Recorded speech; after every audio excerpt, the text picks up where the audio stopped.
Hello, everybody, and welcome to the stream. How are you doing? It's Wednesday, and that means we're recording a podcast, naturally,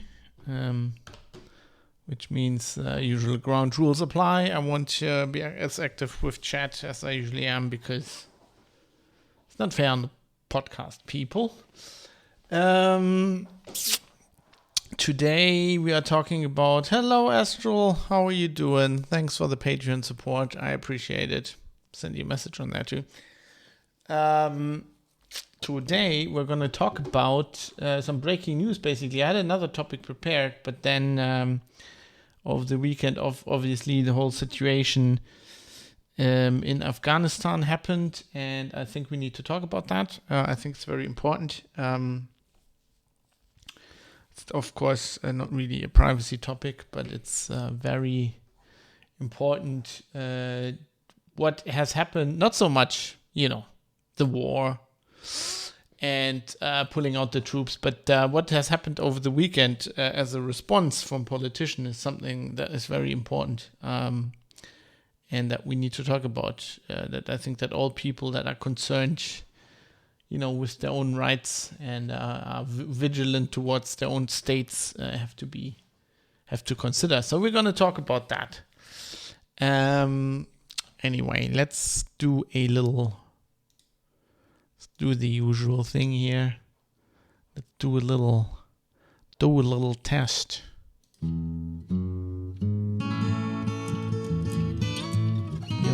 Yo. That seems to be working. The usual thing here. Let's do a little test. Because I fucked this up once, which I had to re-record a podcast. And since then I'm vigorously checking, and it's never happened again. But it's like as soon as I don't check, it's gonna happen, right? That's how it goes. But it looks like we can do this. So yeah, I'm gonna record the show now.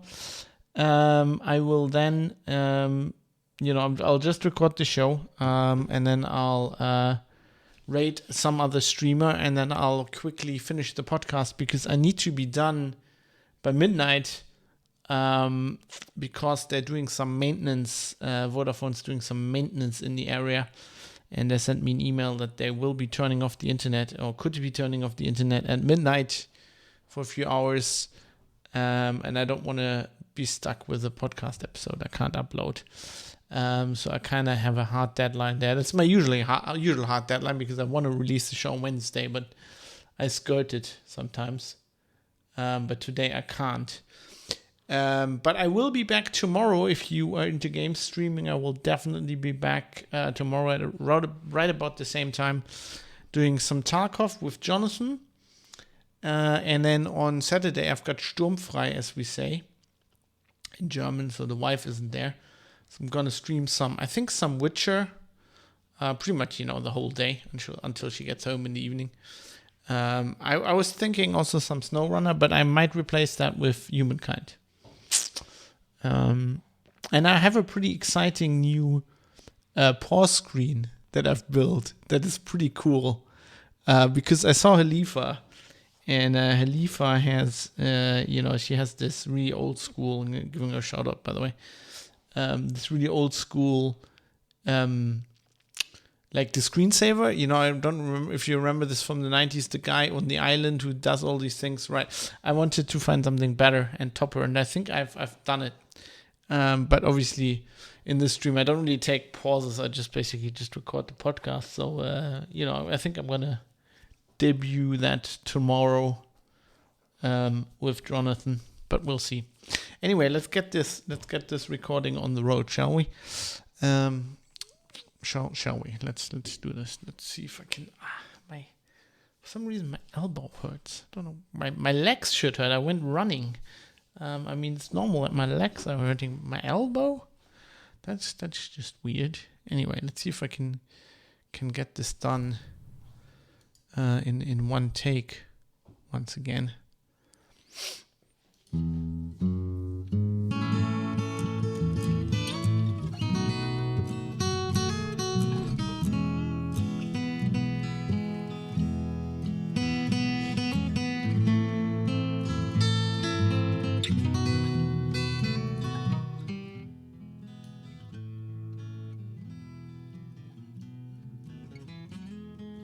You're listening to The Private Citizen, your privacy and politics podcast. My name is Fab. This is episode 82 and I fucked this up and this is totally wrong.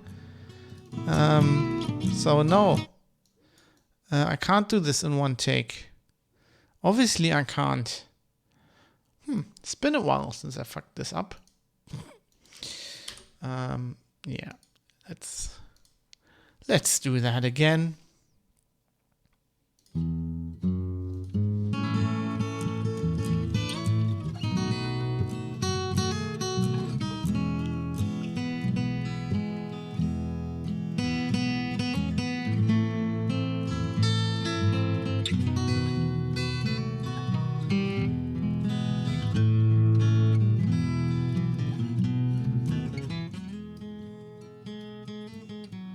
You're listening to The Private Citizen, your privacy and politics podcast. This is episode 82 for Wednesday, the 18th of August, 2021.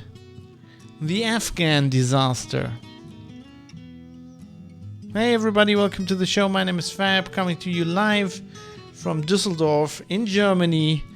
I'm doing good. I'm fit. I'm doing well again. I had a hay fever attack from hell like 2 days ago, but I took some drugs and now it's better. So I'm doing well. I'm through the vaccine. More on that later. Today we're going to talk about. I had another topic prepared, obviously, but then breaking news over the weekend. We're going to talk about the Afghan situation, and I will explain.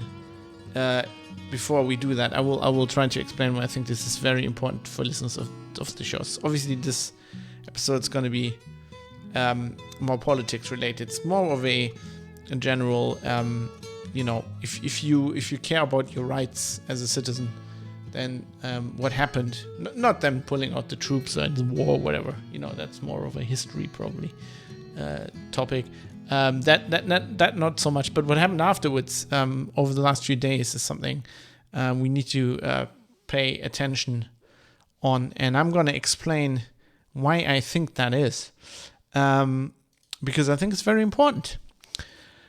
Right, but before we get into that, let me explain a little bit here why what happened on with my vaccination, because people been obviously asking. I mean, I was like, you probably realized that I got hit again with side effects because I was recording and releasing the last show on Monday, like I did for my first shot, because I was kind of expecting the worst, and that was a good thing, because I had side effects and I was out on Wednesday.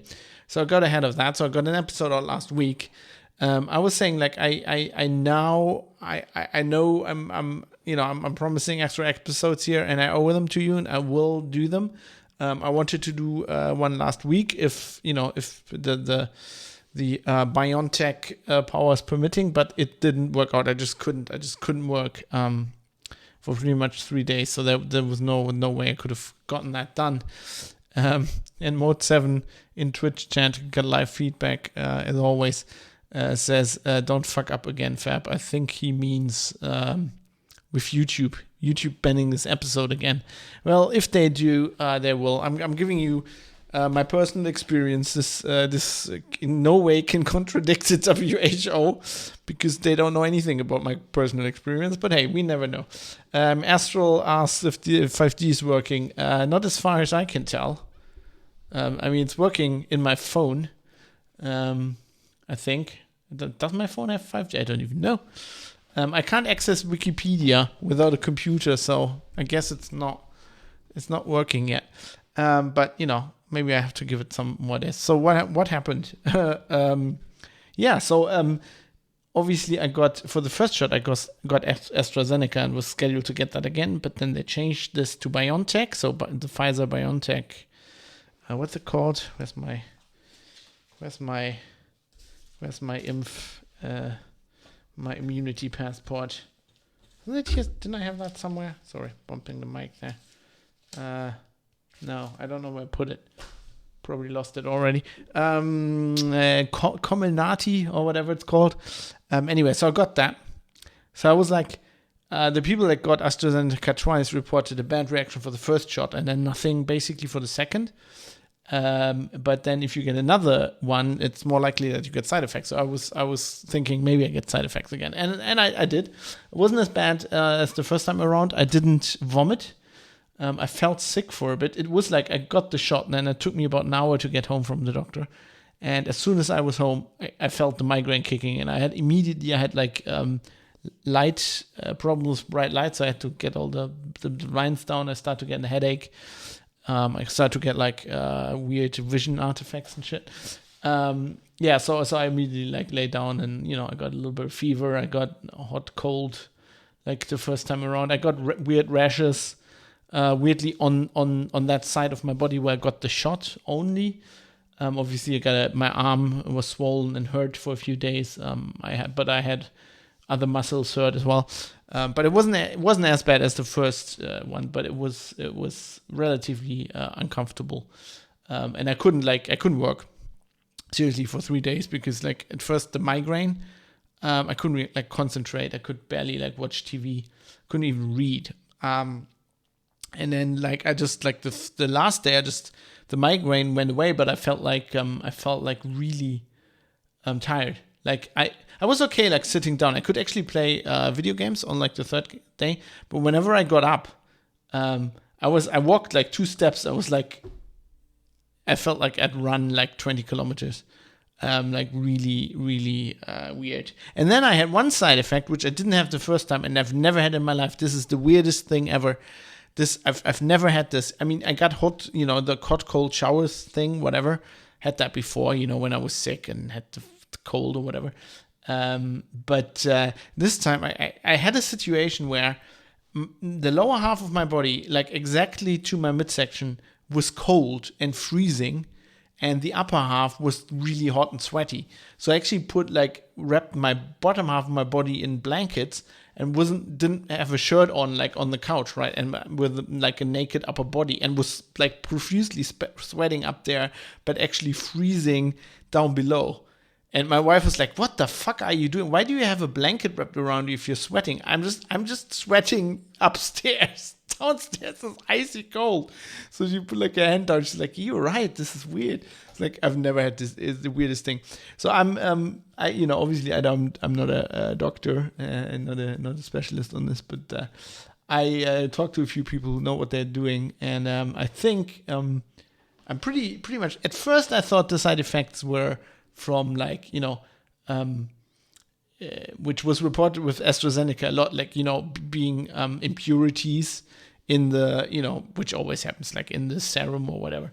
But the timing of it, getting it for 4 days the first time and then 3 days the second, it can only be, as far as I'm concerned, an allergic reaction to the spike protein, right? Because at that time, even on the third day, I think everything's out of your body.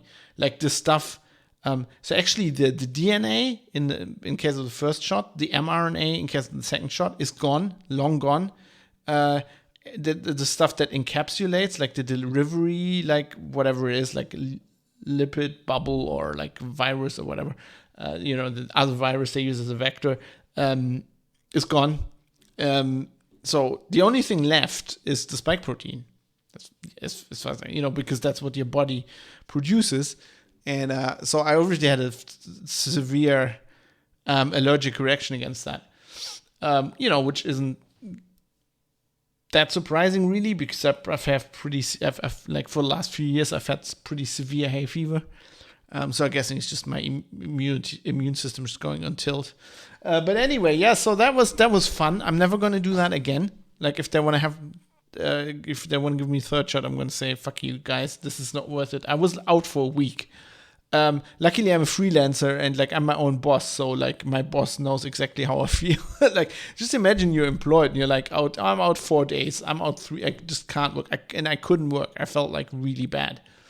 I'm almost at the point where I'm okay, I was out for a week. How bad would it have been if I'd actually gotten infected, right? Would that have been worse? Just statistically speaking, the chance that I have a bad like, bad development of like the illness, like anything approaching COVID, as in the illness, it's like in my age group, and as far as I don't know, I've never spent a day of my life in the hospital. As far as I don't know, I don't have anything. I mean, I could have, like, I don't know, maybe diabetes or something that I don't know about. But as far as I don't know, I'm like completely healthy. The statistic possibility of me getting this seriously is just like minute.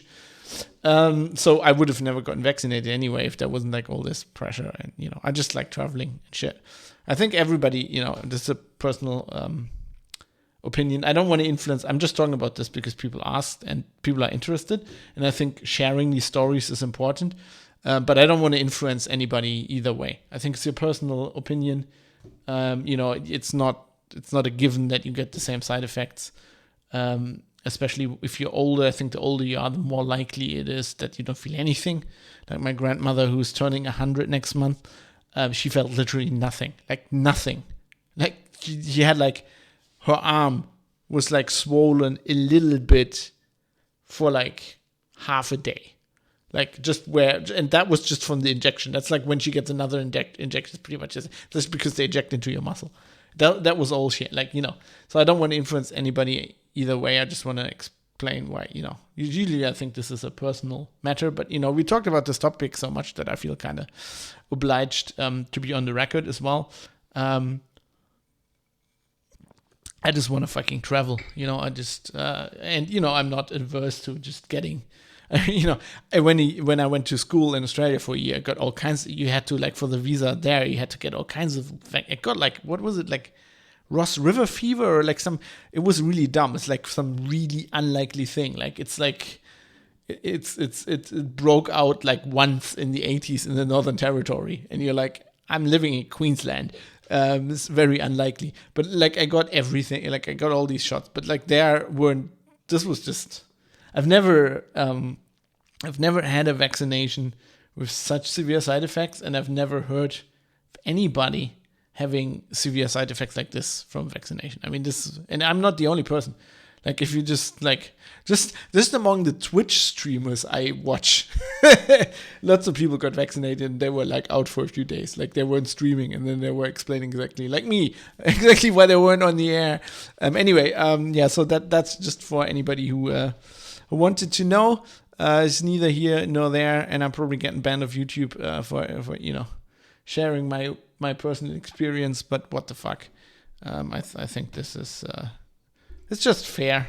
We talked about all of this. I think it's just fair to keep you updated on it. Let's talk about the topic we wanted. That's actually the topic of the show, which is what happened in Afghanistan over the weekend.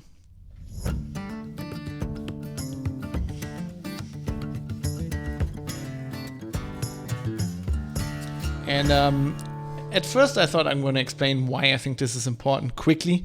I'm going to wrap around to it in the end again.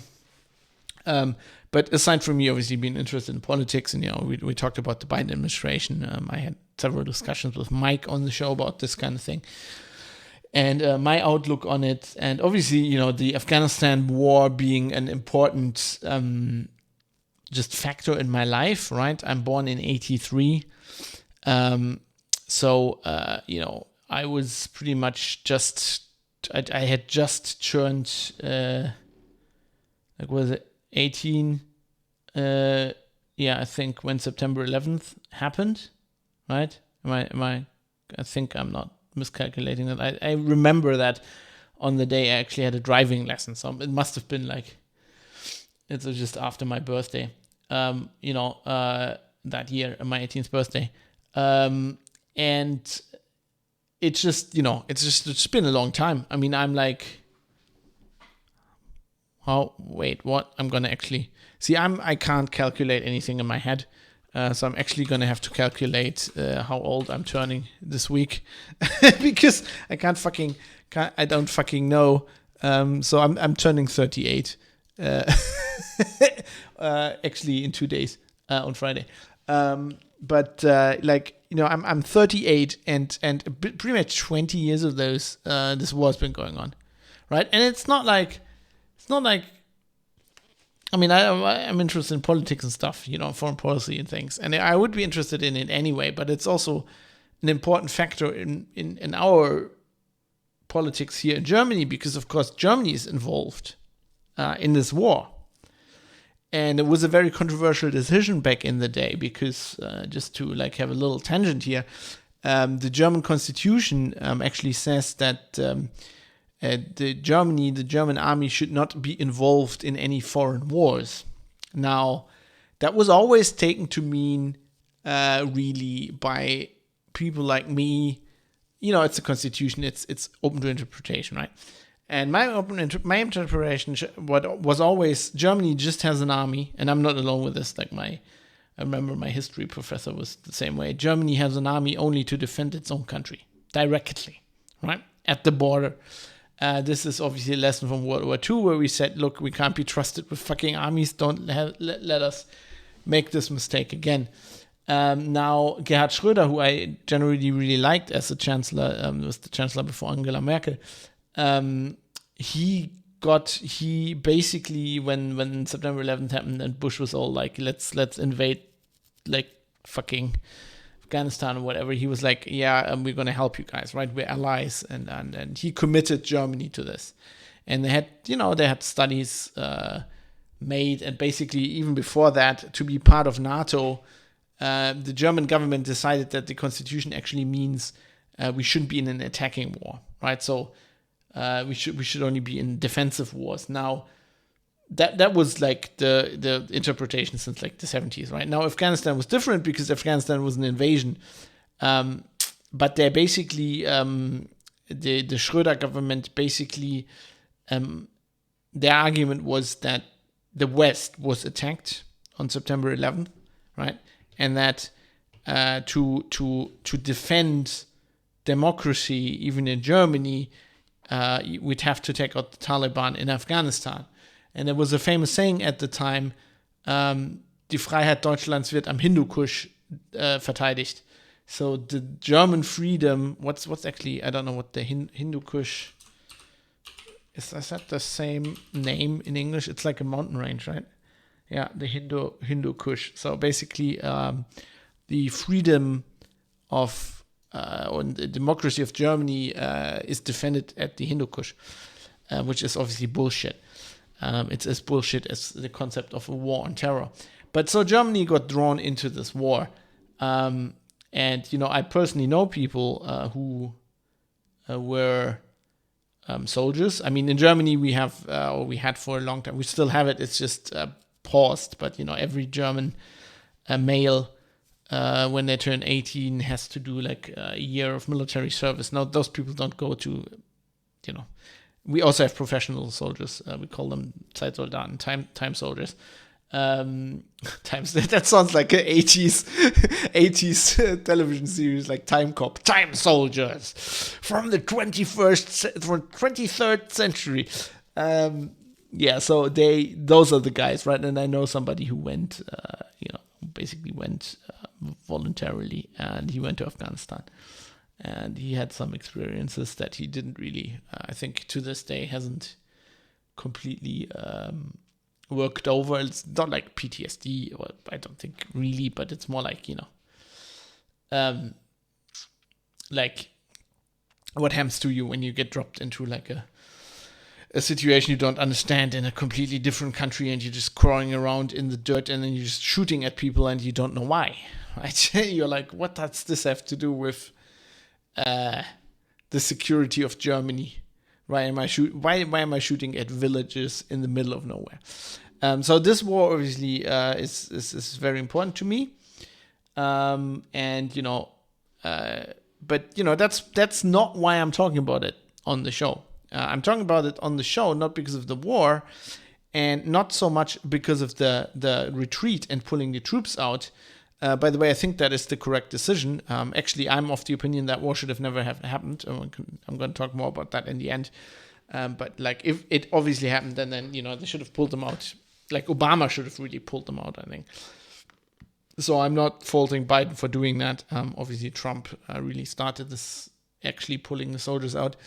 I think that's a right decision, and I think it's obvious what happened, what was going to happen. Now, why I want to talk about this is because the people in charge, the people who are responsible for this in our governments, if you're listening to this and you are in a country that was part of the ISAF force back in the day, or you're in I think the UK and Denmark, and wasn't Sweden was involved, I think Italy, Germany, of course, France, I think, the United States, obviously, and or if you're from a country in like an eastern sphere of influence, and this is also interesting to you, I think, but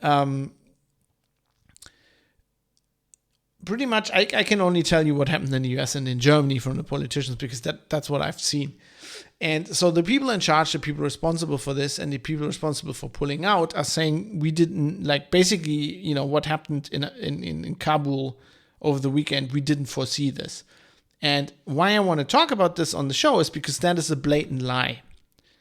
And I'm going to explain to you why it's a lie. I'm going to show you, if you listen to the show, I don't use the word lie lightly. It is definitely propaganda. Now, you can have propaganda without lying. Lying means that you're claiming something that at the time is false. You're actually misleading people. And I think what Joe Biden did, what Heiko Maas did in Germany, was lying, was intentionally misleading. And I think I can prove it. Well, I think I can make a good argument that it was a lie, which I think is very important. But the important thing here is that happened, right? Not the war, which is important, obviously, not the decision. I don't want to debate with you if the war should have happened. I don't want to debate with you if it was the right decision to pull the soldiers out, how to pull them out. No, I don't fucking care, really. That's not the point. The point is they did, and they knew what was going to happen. They knew that beforehand. But it blew up in the media more than I think people realized. It looked really bad, with people climbing on C-17 planes, taking off and getting shredded in the engine or whatever. That looked really bad. And then people blatantly lied. People in power, people in charge blatantly lied about this. And this is very dangerous. This is very dangerous for our democracy. And very important. And if you're, we talk a lot about on this show, I talk a lot about surveillance and stuff like that, right? And an important point that I'm going to bring up later here is actually surveillance, and, how it doesn't help in these situations, and how, they might know a lot about you, but it doesn't really help your security like the government claims, right? They know this kind of stuff, and they're still making these questionable decisions, and then they're still lying about it, even though they know what was going on. And that is something really important. That's something we need to desperately, and if you're listening to this podcast, you're probably gonna come to the same conclusion as me, or you have come to this conclusion, but we need to teach people what has happened here and how they need to understand it, because it's gonna happen again. I'm gonna show in this show today how this is a pattern. Right, there's a great article from Matt Taibbi that I'm going to quote a little bit from, where he explains exactly what the pattern is. And the pattern has repeated since World War II. Now, I'm personally of the opinion that wars are never good and never constructive. World War II was a fluke, I think. And, it's debatable how constructive it was. How stopping Hitler was definitely very, very important, but how much damage was done in doing that, right? Just ask the women and children that got burned to a crisp, in the nuclear fires of Hiroshima and Nagasaki, about the sacrifices that were made to do this. So, but I think at the end of the day, I would agree that was a war where the outcome at the end, it was very costly and very, very, very, very painful for a lot of people. But it was probably the right thing to do. But as far as modern history is concerned, I think that's a fluke.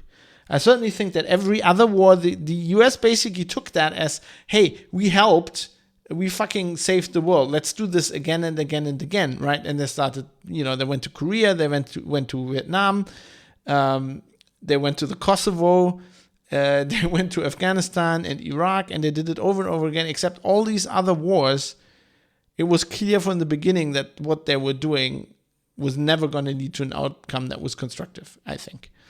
And this is a pattern, and this pattern will repeat if we believe the propaganda. And what actually, I saw all this, I watched I was actually on the road over the weekend, but I saw a lot of these news and stuff. And actually, I didn't want to talk about it on the show, really. What made me want to talk about it was, as is often actually the case, why I talk about things. I follow a lot of people on social media and stuff, and a journalist colleague of mine was actually basically, talking to Heiko Maas, the German exterior minister, and saying, or foreign minister, saying, look, you want to be part of the new government. We have an election coming up. You want to be part of the new government, but how can we even assume that you are competent when you fuck this situation up this bad? And I saw that and I thought, dude, you're a journalist. Try to think clearly. The problem here is not that Heiko Maas is incompetent and was surprised by what happened over the weekend. That is not what's going on here. It is much worse. He wasn't surprised. He fucking knew. He knew this months ago, probably years ago, that this was going to happen. He let it happen, and then he lied about it and said, oh, I was completely surprised. We were all taken by surprise. And I was like, how can a professional journalist, and this is like a news journalist, like this is his job, writing about these things. And I've seen this all over the news, where people just take the government propaganda where Biden says, I was completely surprised this was going to happen, which is a lie, because his own people, as I'm going to show, his own people said a few months ago exactly that this was going to happen. Everybody in the military knew this was going to happen. Basically the Washington Post reported on this a year ago, how the war was going, that this was all falling apart, going to shit. Some people on Substack, of all places, were writing about this, interviewing like military people and, talking to them about how like the whole, education of like the Afghan security forces is a complete joke and just a way to launder money for like fucking, not launder money, but basically employ military contractors. Like, everybody fucking knew this. These people knew this, and they lied about it. That is the thing you need to report. Like, not that they're incompetent. It's much worse. They're not incompetent. They know what they're doing. They're doing this on purpose, and then they're lying about it, and you're buying it. And that's what's prompted me to talk about this. Mode 7 says, no matter how much opposition there is in the US, those in power seem to charge into these conflicts anyhow. Yes, I mean, that's going to be my conclusion at the end. This is why we need to be aware of this. I mean, they're going to do this again because it's not anyhow, right? Just look at the US. Just look at, I mean, Adam Curry says this all the time, and you can call him a crackpot and a conspiracy theorist, but his dad worked for the CIA. His uncle worked for the CIA, right? His dad was in the military. And so he knows about this, and he's right about one thing. He always says, just the thing Adam Curry on No Agenda always says, and it's so true. I mean, he didn't come up with this, but like he makes it, he is very eloquent about it. It's just, look at the U.S. economy. Like, what is the biggest driver of the U.S. economy? It's the military. Just look at how much money the U.S. state spends on the military every year. Right? They spend on the aircraft carriers alone, they spend a lot more than the Germans do on the whole military. This is just like, there's so many jobs, not only the military, now it's also private military contractors, the whole security companies, the whole, it's construction companies, right? Adam Curry always, he's very, not bitter, I would say, about these things and somewhat cynical, but he is right. They call it rubbleizing on No Agenda. That's what the US does. They go into some country, and No Agenda always calls it like brown people. People nobody cares about. Brown. They go in a country with brown people living in sand, right? They bomb it to shit. Right? Spend all the money on the ammunition, on going there and fucking driving the ships around, flying the planes, tanks. Just bomb it to shit. And then they have like this, we're going to have a humanitarian mission and we're going to rebuild everything with American companies, right? And then they spend a lot more money rebuilding the whole shit. That's what the whole economy is about. And they have to keep this up, right? The American, the United, I have many listeners from the United States, and I hope you understand that I don't this is not a criticism of you or your country. This is a criticism of your government, right? And just the way things are, and they blatantly are that way. I don't even blame the people that are in the military. It's their fucking job. It's the guys sending them there, right? They have to do it again. They can't sit there in peacetime. What are they going to do in peacetime? Sooner or later, somebody, right? Maybe even like Ocasio-Cortez or whoever progressive, the squad is going to start asking questions. Why do we have the military? Why is the San Diego harbor full of nuclear aircraft carriers that cost like thousands of, isn't it millions? I think it's millions of dollars a day just to maintain. It's all these people, all the food, all the fuel, everything. Like, just imagine. I saw a list, just like last year somewhere, there was a list of climate. I was actually researching the climate impact of Bitcoin, right? And they were comparing Bitcoin to like a small country like Croatia or whatever. That's like the power it uses. But if you look at the power usage of all the countries in the world, right? The US, there was like this list where they listed the US military. Like they listed the US and the US military alone. And the US military alone is like in the top 10 of energy consumers in the world, right? They can't just they have to justify this. This is why they go to war for 20 years in fucking somewhere where nobody fucking cares if some people dies, including your own people, and then you're just fucking shooting around. And every military works like this. Like even the German military is just woefully underfunded. And there's like the joke where it's like, okay, we have like 3 tanks and one of them works, and the other 2 are just, this is actually how it is, the other 2 are just in a shed for spare parts. But like, if you talk to people who are in the military, right, who've been to maneuvers, the German military every year does maneuvers where they go and fire artillery, which is mostly in the Lüneburg Heath. They fire artillery shells because they have weapons have best before used before whatever like food, right? A date. Where after that date, you can't be like 100% sure that the shell will still explode or whatever. And they're really expensive to like take apart and recycle or whatever, or throw away. So they just shoot them. They just go, well, like, what ammunition do we have that it's not going to be usable next year? And so they just, for like days, they just fire at hills. Just having a lot of fun. Like drinking beer or whatever, or eating hot dogs and firing fucking shells at something. Like that's how the military works. So yeah. In comparison to other countries, what does the US spend on military? I don't know, but it's like, it's like levels of magnitude higher. Like, Russia and China are probably also up there, right? These days, or Russia probably always. But like, it's like Russia, the US, China, and then there's like it's probably like 2 orders of magnitude, and then the next country comes along. I don't know. I actually have to research this, but like, also don't forget the private industry that profits from the US military. No, I don't, like, because there's lots of companies. And not even like the direct ones. There's private military contractors. There's companies like Lockheed, Boeing. It's a huge, like, the military industrial complex. That's what it is. So this is what it is, and this is why it's going to happen again, right? And this is why we can't have our politicians get away with talking shit like this.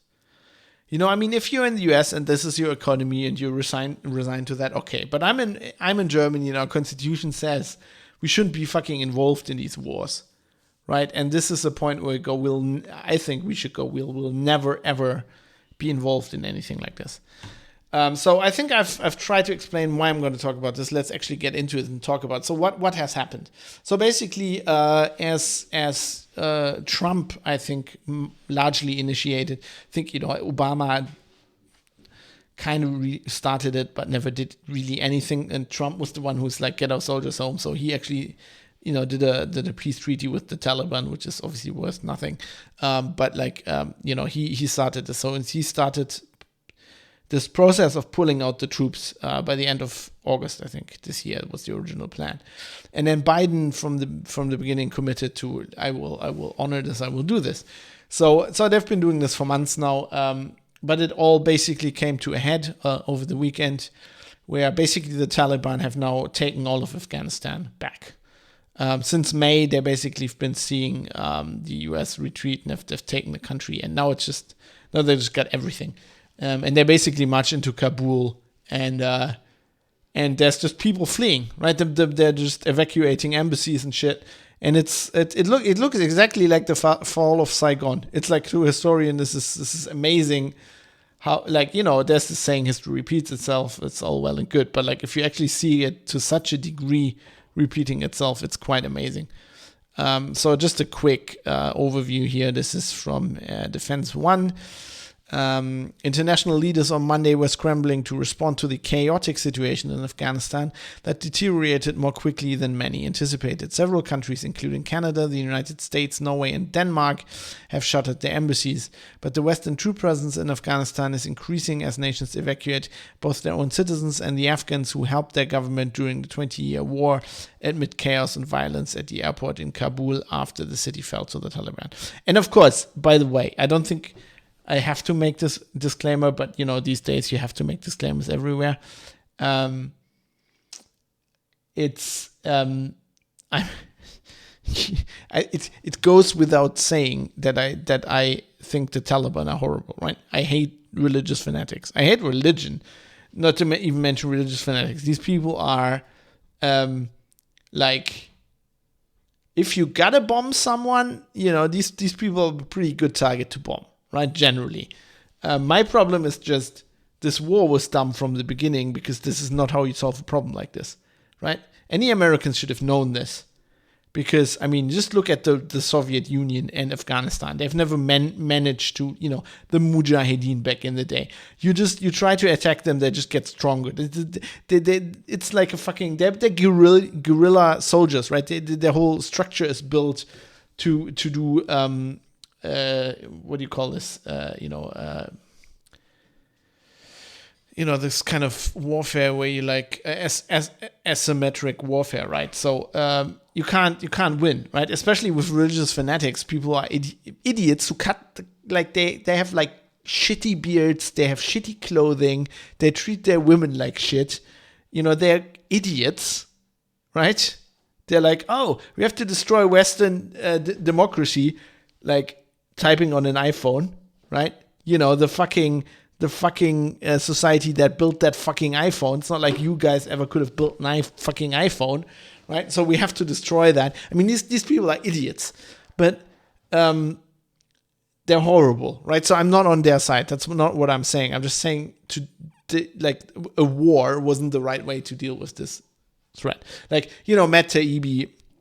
If you go to Private Citizen Press, there's the other show notes. There are lots of links in there. And I don't think I quote that, but Matt Taibbi has a good analysis, and he just analyzes what you could have done back in what Bush could have done, right? And one legitimate idea would have been just, go in with Spec Ops teams and just assassinate Taliban leaders. Right, so basically the thing kind of Obama tried to do with the drones, but do it properly, right? Get the fucking Army Rangers or whatever, SEAL Team 6 in there, just shoot the head guys, and then a new guy pops up and you keep shooting them. I mean, that's basically what the Soviets did to the Mujahideen, except the U.S. Armed Forces are better at it, I think. So, I mean, that could have been a strategy, right? But like, whatever. I'm just not like, I just want to point out I'm not like on these guys' side. Just so you understand. I don't think I have to have this disclaimer, but it's like, and as Dr. Koala Sciences points out, I mean, this is like the Soviets discovered this, right? There's a Sabaton song about this. The fucking terrain in Afghanistan, you just can't fucking win. I mean, I think, so my point is always like these wars the Americans have been fighting because, they lost so many people in Vietnam. They never fought a real war anymore. It's just all like air superior. It's like it kind of worked in the Kosovo, and it obviously did work in Iraq, but like, it doesn't work in Afghanistan. Like if that actually that had to, like, they never controlled the country, right? They would have had to go in with actual people, like in like army strength, and like occupy the whole country, and then basically go from cave to cave in the mountains, which is something the Russians never did either with the Mujahideen. But they could have, but like the losses would have been huge. So I don't think the American public has the stomach for this kind of thing. So it's basically, it's like fucking Vietnam, where it was the jungle, and in Afghanistan it's just like the fucking mountain caves. So now they're all sending troops back in. I got lots of stuff here in the show notes if you want to go Private Citizen or Press if you want to read more about this. On Friday, the Associated Press reported that girls in the northern Chakhar province were stopped and beaten for wearing sandals. This is just how scumbaggy these people are. For wearing sandals that the Taliban deemed too revealing. And in Kunduz, the Taliban is reportedly going door to door looking for former Afghan government officials. NATO countries, many of which fought alongside American troops for the past 20 years, released a statement after a Friday meeting saying the Taliban will not be recognized by the international community if they take the country by force, end quote. Yeah, that's not going to work. China and Russia, fab editorializing, who are much smarter, however, have already suggested they would recognize and have, quote, cooperative relations with the Taliban now that they are in power. Yeah, that's because they're in the region. And they fucking understand geopolitics. So basically, instead of pulling out, because, it's the whole operation is so botched, they're now engaged in a huge rescue operation.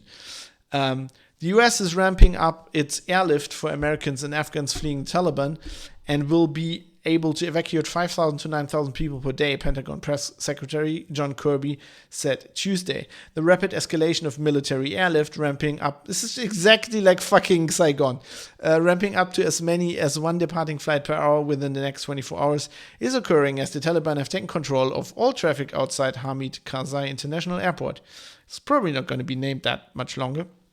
On Tuesday, the Pentagon also acknowledged the extraordinary efforts of an Air Mobility Command C-17 Globemaster crew, Reach 871, who choose not to force, if you've seen these pictures, out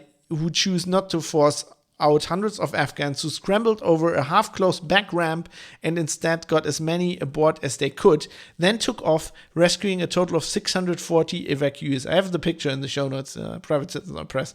If you want to see what a C-17, which usually transports helicopters and tanks and shit, full of people looks like. It is an amazing sight. Overnight, an additional 1,000 US troops landed at the airfield to bolster the roughly 3,000 already there. This isn't a pull out, this is like a pull in, said Major General Hank Taylor, Director of Current Operations for the Joint Chief of Staff. Overnight, about another 700 Afghans and 165 American citizens were flown out of the country, Taylor said. National Security Advisor Jake Sullivan said there are reasonable questions to be asked about whether the administration should have begun evacuating American citizens, diplomats, and Afghans who helped US troops during the war earlier. Oh, no shit. No shit. But he said Afghan officials, quote, made a passionate case, end quote, against the mass exodus that might signal a loss of support for the Afghan government. Asked if there was anything the White House could have done to avoid the chaos at the airport in Kabul, Sullivan said the situation on the ground once the Taliban came into Kabul would have been the same, even if there were no U.S. troops on the ground, adding that the administration has been, well, they wouldn't have been flying out, would they have now? Adding that the administration has been urging Americans to leave the country for weeks, yet many choose to stay until the last possible minute. Yeah, because they were believing your bullshit, right? How is it, like, how is it that you've, like, trained these security forces for, like, 15 years, right? And then they make, like, a passionate case that they're like, if you guys just leave, we're fucked. Like, what did you train them in those 15 years? I like Dr. Koala Sciences in Twitch chat. It's a very Twitch comment, but it is good. National Security Advisor Jake Popega Sullivan. That's his new official nickname, I think. Yeah. It is amazing. Yeah, of course, as Mod 7 points out, the Taliban are now threatening, right? All the Afghans that, the translators that helped everybody and stuff. And we actually, in Germany, we try to get those guys, like, to Germany now and, like, give them asylum, basically, which is the right thing to do. There are a lot of people in Germany now. Oh my God, how many fucking refugees we're not getting from Afghanistan? Fuck it. We were 20 years. We were in their country shooting up their, like, fucking villages. I don't care how many come over. Like, it's our fucking. Like, we should have never gotten involved in the war. The least we can do is take in a few, like, 100,000 refugees now. I mean, come on. It's, I think Dr. Koala Sciences wraps it up here quite well. The Taliban are merciless. Actually, it looks like it says Bavarians. No, they're barbarians, yeah. These are fucking savages.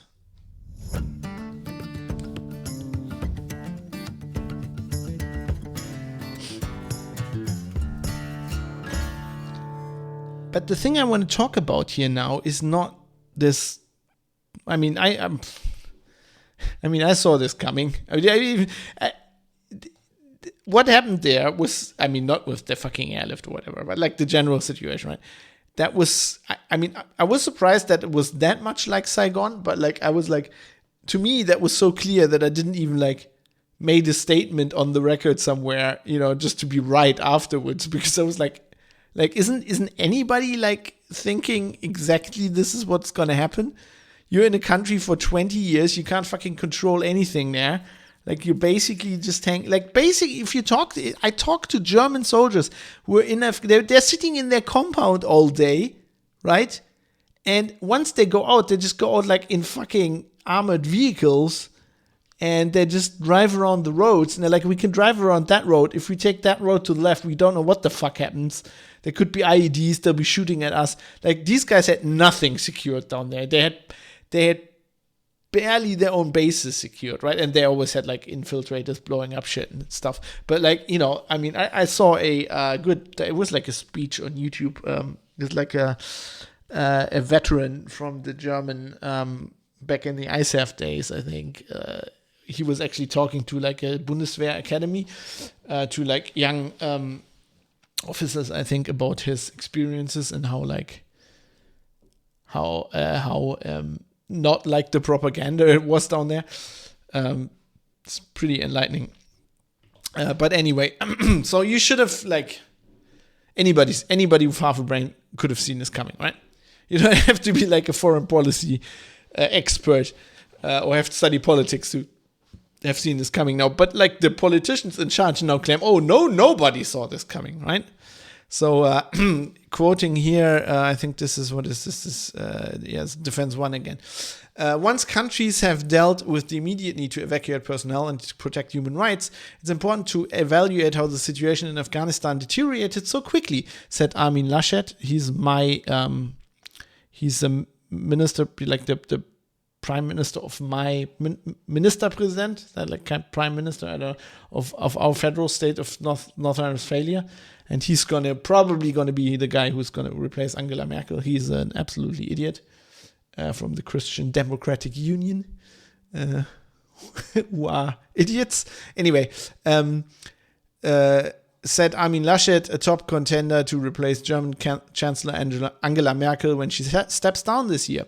On Monday, he slammed NATO for withdrawing troops in a way that created the humanitarian crisis in Afghanistan, calling it, quote, the biggest debacle that NATO has seen since its foundation.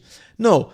The biggest debacle was the fucking war. I mean, I agree with you, this was a botched operation and they created this, but like, the problem is not how they pulled it out. They created this humanitarian crisis, which was inevitable the day they invaded the fucking country. That is the problem.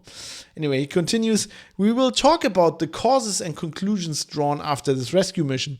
A no-holds-barred analysis of errors in Germany with our allies in the international community. You're doing this fucking now? We've been in this for 20 years. You should have done this like 5 years into it. You could have come to this fucking conclusion. It's just idiots. As what Seven says, as a Megadeth song lyric says, military intelligence, two words combined that can't make sense. Well, actually, you will find that the military actually knew, and the intelligence people knew for once, which isn't a surprise. That's the actual kicker about this whole thing. Apparently, everybody didn't see this coming. This is from France 24. German Foreign Minister Heiko Maas, another idiot, said the failure to anticipate the speed of the Taliban advance was a collective error. Quote, there is no talking this up. All of us, the federal government, intelligence services, the international community, misjudged the situation. Maas told the press conference in Berlin. I mean, the goal of these people to just, first off, to go like we didn't see this coming, which is very, very unlikely. I'm going to show in a second. But then also like the goal to go in front of journalists and go, nobody could have seen this coming. I mean, if I would have been sitting in that press conference, I would have said, excuse me, Mr. Maas, I think you will find if you had asked any of us a week ago, we could have told you this was going to happen. I mean, it's not, you don't have to be the fucking genius. Like, what did you think was going to happen? You could see since May that the Taliban were basically just waiting for the Americans to just leave, and wherever they left, they moved in. Like, did you think they would just, like, take the whole country and then stop and not take Kabul out of respect for that government they don't respect? What the fuck? And of course, Joe Biden is ahead of the pack here. He's basically leading this whole idea that nobody could have done anything. Probably the biggest idiot in the group. I personally think he's probably senile, so it's probably not his fault. But this is from the New York Times. Speaking to the American people from the East Room after returning briefly to the White House from Camp David, Mr. Biden said he had no regrets about his decision to end the longest war in United States history. But he lamented that 2 decades of support failed to turn the Afghan military into a force capable of securing its own country. Quote, we gave them every tool they could need. We paid their salaries, provided the maintenance of their airplanes, end quote, Mr. Biden said. Quote, we gave them every chance to determine their own future. What we could not provide was the will to fight for that future, end quote. Yeah, that was the problem. They didn't have the will, right? Yeah. Maybe the Taliban were just fucking stronger because you fucking just wasted all that money, you idiot. Mr. Biden acknowledged that the Taliban victory had come much faster than the United States had expected and that the withdrawal was, quote, hard and messy. But in his speech, this is the New York Times, by the way. This is one of the most left-leaning, probably the most left-leaning newspaper in the United States. Mercilessly attacked Trump for 4 years. Couldn't see a fault in Biden for the last 2. Basically whitewashed or ignored all stories that said anything negative about Biden. This is the New York Times going after him now. I just want that to sink in, right? But in his speech, Mr. Biden spent far more time defending his decision to depart from Afghanistan than the chaotic way it was carried out. Mr. Biden rejected, they call him Mr. Biden, with Trump they would have just said Trump. Mr. Biden rejected criticism from allies, and they never called him Mr. Trump, from allies and adversaries, insisting that his administration had planned for the possibility of a rapid Taliban takeover, and expressing pride that diplomats and other Americans had been evacuated to relative safety at the airport. Yeah, that looked like a plan you had beforehand. Yeah, completely. Yeah, exactly. A terrestrial ship. Also, this is Armin Laschet, by the way. You know, that guy we talked about earlier. Nobody could have seen the floods in Northern Australia coming that did see the warnings of the European warning system. Yeah, or just had thought about what would happen if it just rains a little bit more, right? This whole flood thing is that's just idiocy on another level. I go like, okay, so you guys, when I talk to like my colleagues in the press, okay, so you've been writing for years about how we have these amazing computer models that can explain climate change, right? We know it's man-made from computer models. We know exactly how much the water level will rise. You've been writing stories about this for like 5 years. And you're telling me we don't have a fucking computer model that can model what happens when it rains in North Rhine-Westphalia? Right? So you can't model that, but you can model the climate of the whole planet? You know how much more complex that is? Like, you can't model what happens to a fucking water reservoir in like fucking Bad Neuenahr or whatever it was. But you can model the whole climate of the planet? Yeah, that makes complete sense. But anyway, back to Biden.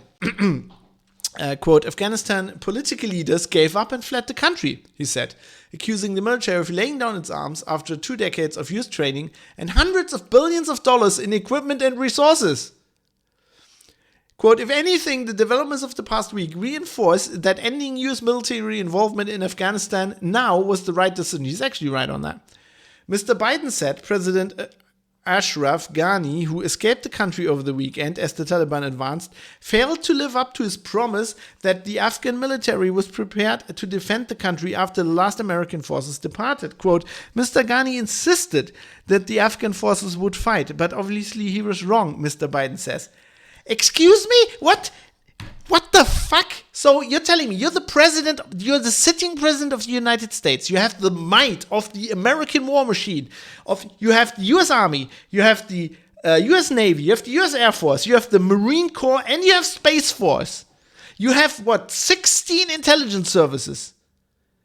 Like, I don't know, 5 or 6 military intelligence services. You have this whole espionage apparatus. You're spying on everybody on the internet, on the whole globe. And what you did was you took that guy's word for it. You were like, oh, we can pull out. He said it's going to be okay. The president of Afghanistan said it's going to be... What the fuck? How can Biden say... Like, how can you go and say that in a speech? Does nobody realize how incredibly dumb that looks? Like, why doesn't the New York Times go, okay, so to sum up what we just wrote here is that the US president, instead of listening to his military advisors, to his intelligence services, to his allies, to anybody, he just took the word of some guy I'd never heard of before because he's like the 5th president there. Like, nobody fucking wants, just read up on this country's history of the last 20 years. Nobody fucking wanted to be president because they were all afraid they're going to get shot the next day. This guy is probably insane simply for being the president, or he was like incredibly corrupt and just ran with all the money he made or whatever, or the poppy seeds he got or whatever. You know, what the fuck? Yeah, we just didn't know. Nobody knew. How could they know? It's Pepega Biden, President of the United States of America.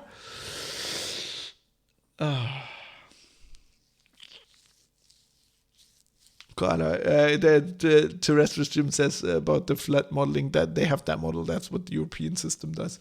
So that's it, what you're telling me. It was they had the model. They just didn't listen to it. Just like these guys. So I basically, I kind of, when I talked with Mike, Mike was very happy that Biden got elected, and we had, we had a show on inauguration day, and we talked about it. And I said, look, I don't trust this guy. I don't think this guy knows what he's doing. Maybe he used to, but like his brain is all gone. I don't know, but he's gonna fuck up. And I think I specifically said I'm afraid of like foreign policy problems. I said probably wars or whatever. So this was the first major foreign policy decision this guy had, and he completely fucked it up. And he fucked it up. What shows you how much he fucked it up is that both the press in the US and the Democrats, who were incredibly united behind Biden and couldn't see a fault in him for the last 2 years, are now turning on him. And the press is actually attacking him. They can't hold back. It's so bad. This is political. President Joe Biden long touted his foreign policy credentials as a core asset he'd bring to the Oval Office. And once he was in the White House, he proudly proclaimed, quote, "America is back on the world stage." Instead, chaos and confusion dominated his first major foreign policy decision, the withdrawal of U.S. troops from Afghanistan. Far from bringing a return to stability as he promised, it has led to the sort of imagery he insisted would not take place on his watch. Scenes of American diplomats fleeing the US embassy by helicopter as the Taliban tightened their noose around Kabul. The White House was clearly blindsided and unprepared for the speed of Afghanistan's collapse. No, I don't think they were, but more on that later. Even Biden allies will not try to claim this as a job well done or say this is what they had planned. After all, nobody would have planned for a last-minute evacuation that was just thrown together out of necessity. Well, or they didn't fucking care, right? Said Brian Klaas, a political analyst and expert on democracies who now teaches at University College London. For months, Biden's advisors had been downplaying the likely political impact of the US exit, pointing to polls showing that voters were tired of war and just wanted to bring the troops home. And they noted that it was Biden's predecessor, Donald Trump, who approved the peace agreement with the Taliban in his final year in office. It's the execution of the withdrawal policy, however, that's under assault. A particular failure, given it happened under a president who, since the presidential primary, boasted he stood out from the pack because of his 4 decades serving on the Senate Foreign Affairs Committee and his time on the global stage as vice president. Yeah, but that's before Alzheimer's took over or whatever he has. What 7 says, the problem is our election, we were offered to shitheads. Any sane person knows Biden is no prize. Yeah, right, but I'm just saying he's the bigger shithead. I've been saying that from the beginning. And I don't like Trump. I think Trump's the shithead. I think this guy's just the bigger shithead. Because he's just not, I don't know, I don't think he's all there. If you live in the US, that is debatable. I don't know, I don't think that's any different, right? I mean, the decision this guy makes, this is something, people bring this up. I haven't brought this up on the show, but, I have listeners in the US and, we have different viewpoints. It's no problem. You can have other political viewpoints. Please, private citizen press, write to me. But like one thing I don't like that people brought up, and that so far I've only replied in email privately, but I think I'm going to bring it up now because, Twitch chat and whatever, is sometimes there are people in the US who say, well, but it's like our president. Basically they're saying, they're not directly saying this, but they're saying like it doesn't impact you. And I'm saying this is wrong. I live in Germany, right? We have military bases in Germany that are basically, some people use the term occupied. I don't think they're occupation because, they are here with the consent of the German government. But like these military bases, the German military can't go in there without being invited by the US military, right? And there are nuclear missiles stationed there. So there are nuclear missiles in my country that my government doesn't have control over, right? So the guy who sits in the White House can push a button and fire nukes from Germany at another country. Just imagine, so what I said to these people in email, just imagine the Canadian government had military bases in the middle of the country in the US that the US military couldn't go into without being invited, and had nukes stationed there that the US military doesn't have, any control over. And imagine you don't have nukes yourself, right? The only nukes in Germany are under the control of the US government. And this is a situation that's been this way ever since I was born. So sorry, the US election does affect me quite a lot. I think this is a very important point. But anyway, let's keep going on with what are we reading here? What Politico says. Quote, whether the policy was right or wrong, Klaas said, the execution was clearly botched. And I agree with him on that. The end of America's longest war was supposed to happen quietly, but the chaotic American departure from Kabul suggests that Biden will forever own what is undoubtedly a humiliating coda for a doomed nation-building effort that began shortly after 9/11 and will end shortly before the 20-year anniversary of that tragedy.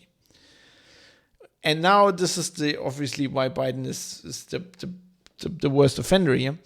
Perhaps the most damning moment for Biden were his own words at a July 8th news conference when he explicitly declared there would be no parallels between US withdrawal from Afghanistan and the fall of Saigon.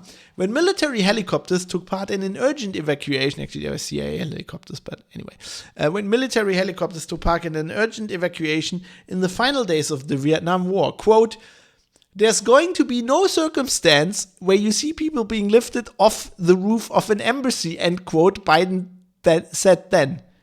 Quote, it is not at all comparable, end quote.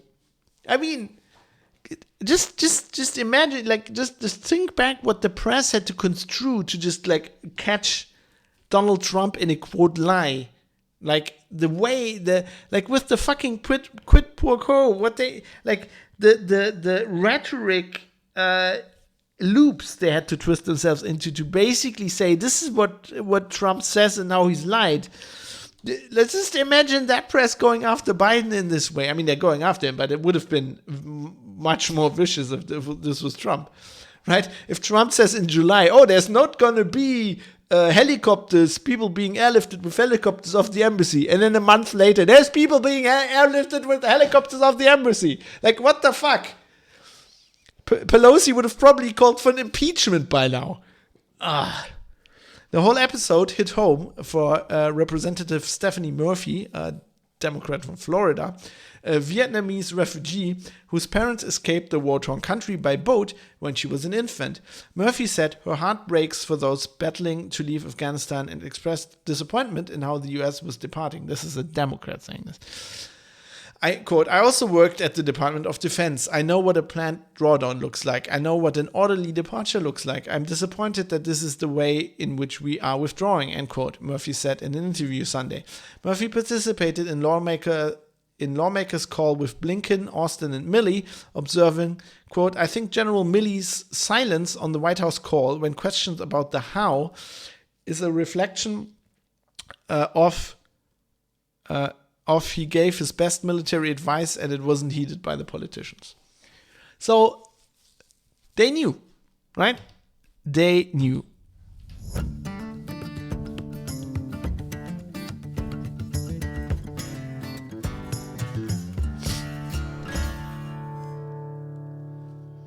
Right. They knew, and I'm gonna turn to once again. I do this once in a while because sometimes he's very eloquent and writes really well. A guy I used to really dislike, but now I've got a lot of respect for his work, based on his work. Glenn Greenwald, who's now writing on Substack, and he wrote this. The Taliban regime is coming to an end, announced President George W. Bush at the Museum of Women in the Arts on December 12, 2001, almost 20 years ago today. 5 months later, Bush vowed, quote, in the United States of America, the terrorists have chosen a foe unlike they have faced before. We will stay until the mission is done, end quote. 4 years after that, in August of 2006, Bush announced, quote, Al-Qaeda and the Taliban lost a coveted base in Afghanistan and they will never reclaim it when democracy succeeds. The days of the Taliban are over. The future of Afghanistan belongs to the people of Afghanistan. For 2 decades, the message Americans heard from their political and military leaders about the country's longest war was the same. America's winning. The Taliban are on the verge of permanent obliteration. The US is fortifying the Afghan security forces, which are close to being able to stand on their own and defend the government and the country. Just 5 weeks ago, on July 8th, President Biden stood in the East Room of the White House and insisted that a Taliban takeover of Afghanistan was not inevitable because, while their willingness to do so might be in doubt, quote, the Afghan government and leadership clearly have the capacity to sustain the government in place, end quote. Biden then vehemently denied the accuracy of a reporter's assertion that, quote, your own intelligence community has assessed the Afghan government will likely collapse, end quote. Biden snapped, quote, he quotes Biden verbatim. It doesn't happen often. That is not true. They did not reach that conclusion. That is so Biden. That's like when his brain just goes, shifts gears. It's like that Walter Mörs, die 13,5 Lebens Captain Blaubeer, with the professor with the like 8 brains, and he has like this gear shift and shifts between the brains. Except Biden, it's more like shifting between like the 3 brain cells. That is not true. They did not reach that conclusion. Biden continued his assurances by insisting that, quote, the likelihood there's going to be one unified government in Afghanistan controlling the whole country is highly unlikely. It's also a very Biden sentence. The likelihood is very unlikely. He went further. I mean, this guy's really, I realize I'm making fun of him, and it's like, you could say it's not fair, but he's the president of the United States. He's reading a prepared speech of a teleprompter, and he can't even do that. And they said Trump was dumb. He went further. The likelihood that there's going to be the Taliban overrunning everything and owning the whole country is highly unlikely. And it's a very unlikely likelihood. When asked about the Taliban being stronger than ever after 20 years of US warfare there, Biden claimed, quote, relative to the training and capacity of the Afghan National Security Force and the training of the federal police, they're not even close in terms of their capacity. Yeah, sure, they just gave up, right? They were so much stronger. They were like, oh, we're like 10 times stronger than the Taliban, but like, okay, we're just giving up now. That's what you're saying, right? On July 21st, just 3 weeks ago, General Mark Milley, Biden's chairman of the Joint Chiefs of Staff, conceded that, quote, there's a possibility of a complete Taliban takeover or the possibility of any number of other scenarios, he insisted.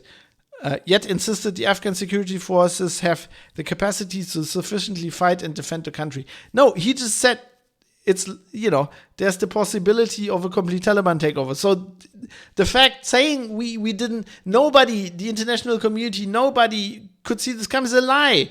Biden's own fucking chief military advisor just said like a week before that it's likely, or it could happen. Similar assurances have been given by the US government and military leadership to the American people since the start of the war. None of this was true. It was always a lie, designed first to justify the US endless occupation of that country and then, once the US was poised to withdraw, to concoct a pleasing fairy tale about why the prior 20 years were not, at best, an utter waste.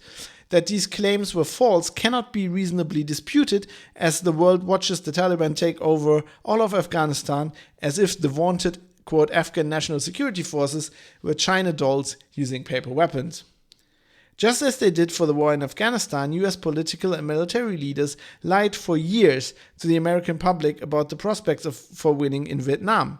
On June 13th, 1971, the New York Times published reports about thousands of pages of top-secret documents from military planners that came to be known as the Pentagon Papers, provided by former RAND official Daniel Ellsberg, who said he could not in good one of the original whistleblowers, who said that he could not in good conscience allow official lies about the Vietnam War to continue. The documents revealed that US officials in secret were far more pessimistic about the prospects for defeating the North Vietnamese than their boastful public statements suggested. If you want to know more about that, Private Citizen Press links to the Pentagon Papers and other things. The pattern of lying was virtually identical throughout several administrations when it came to Afghanistan. In 2019, the Washington Post, obviously with a nod to the Pentagon Papers, published a report about secret documents dubbed the Afghanistan Papers, a secret history of the war. Under the headline, "At War with the Truth," the Post summarized its findings. US officials constantly said they were making progress. They were not, and they knew it, an exclusive Post investigation found. As the Post explained, the documents contradicted a long chorus of public statements from US presidents, military commanders, and diplomats who assured Americans year after year that they were making progress in Afghanistan and the war was worth winning. Those documents dispel any doubt whether these falsehoods were intentional. So the Post proved this like fucking 2 years ago, right?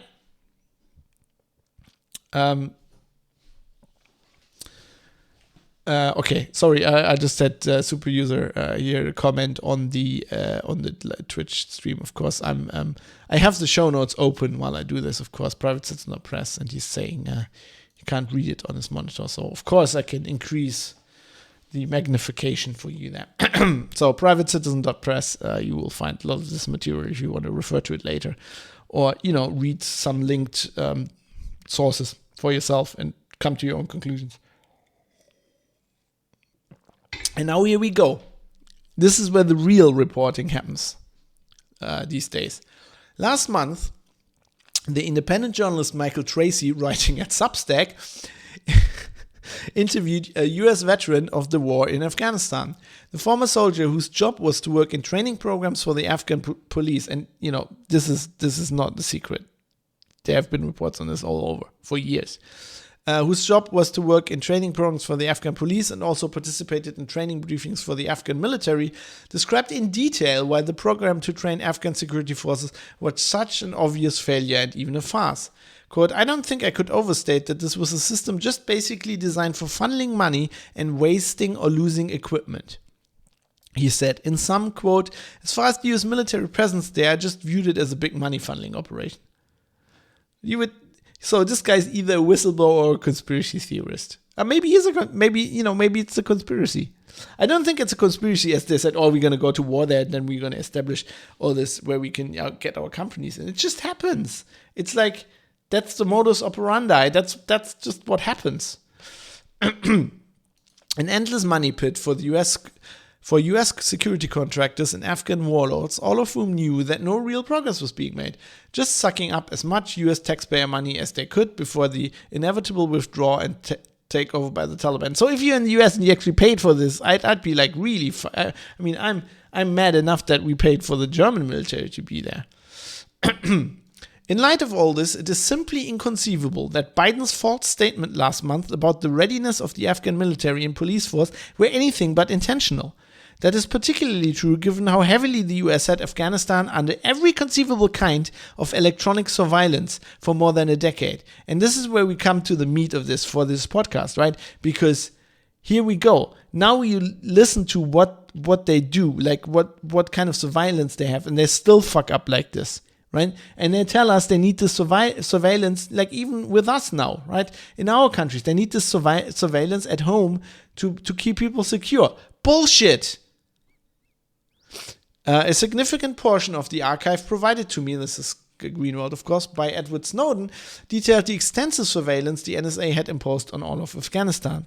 In accordance with the guidelines he required, we never published most of those documents about US surveillance in Afghanistan on the ground that it could endanger people without adding to the public interest. But some of the reporting gave a glimpse into just how comprehensively monitored the country was by US security services. In 2014, I reported, along with Laura Poitras and other journalists, that the NSA had developed the capacity under the codename Somalget that empowered them to, quote, secretly intercepting, recording, and archiving the audio of virtually every cell phone conversation in at least 5 countries. At the time, they could listen to the stored conversations of any calls conducted by cell phone throughout the entire country. There was virtually nothing that could happen in Afghanistan without the US intelligence community's knowledge. There's simply no way that they got everything so completely wrong while innocently and sincerely trying to tell Americans the truth about what happened there. In sum, US political and military leaders have been lying to the American public for 2 decades about the prospects of success in Afghanistan generally and the strength and capacity of the Afghan security forces in particular. Up to 5 weeks ago, when Biden angrily dismissed the notion that US withdrawal would result in a quick and complete Taliban takeover, numerous documents, largely ignored by the public, proved that US officials knew that what they were saying was false, just as happened so many times in prior wars, and even deliberately doctored information to enable their lies. I mean, Greenwald just sums that up so well. That's why I'm like reading this out.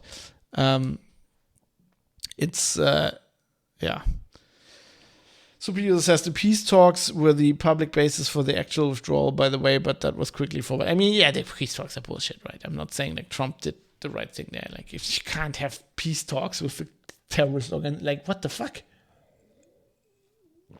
It doesn't work. They were like, oh yeah, the Taliban have guaranteed that they don't let Al Qaeda operate. Yeah, right.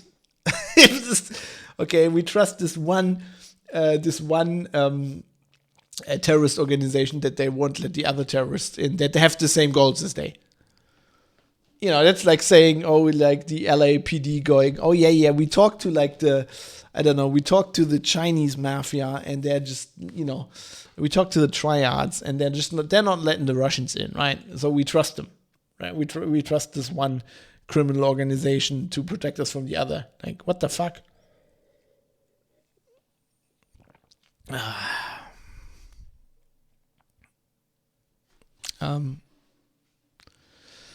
Super User says there's no mention that the Trump and Biden administrations both lied to the US public, suggesting the peace talks started in 2018 were in good faith. They knew well that the Taliban cannot be trusted, and generals were openly saying the Taliban isn't serious about disarming. In fact, the Taliban increased its attacks as the deadline for the withdrawal neared. But the government lied to the public, saying the reasons were promising indications for peace. It's bullshit. Yeah, exactly. Mode 7 has a good point here. We are come to expect these lies. It's just a matter of analyzing how they choose to spin. Basically, we expect this, especially when you're listening to the podcast, you expect these lies, but we need to, first of all, not everybody's expecting this because they're journalists. It's their job to report this and they take this shit for granted. And they don't think, right? They don't go, this doesn't make any sense. 2 weeks ago you said this. This makes no sense. So we need to talk about this, right? Even though we know it's like this. I learned this lesson from Snowden. When Snowden happened, I was like, why is this news? Like, I'm a techie. We knew we knew the NSA was doing this. We knew this. We just didn't have any proof. But we didn't need that proof, right? We're techies. We know how it works, right? We're like, there's no way they don't have. We know they have warehouses full of hard drives, right? What are they doing? Of course, they're intercepting anything they can, and then they're writing that on hard drives and storing that forever, and then they're searching it. Of course, we knew that, and we didn't need proof. Me and the techie journalists I worked with, we didn't need Snowden to come out to. The important thing about Snowden is he delivered proof that the public believed, right? We need all of us listening to this podcast. We know that these are lies. We know that this is propaganda, probably. But we fucking need to go on about this anyway. And journalists need to write about this because we need the public to understand this. And the public is not understanding this. Right?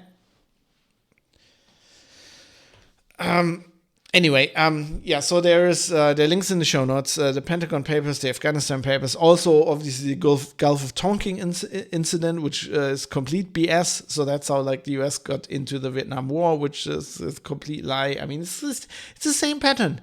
It's a pattern, and that's what Matt Taibbi, also writing at Substack, where all the journalism happens these days apparently, is describing. And I'm going to quote that next. But it's the weapons of mass destruction in Iraq. It's the same.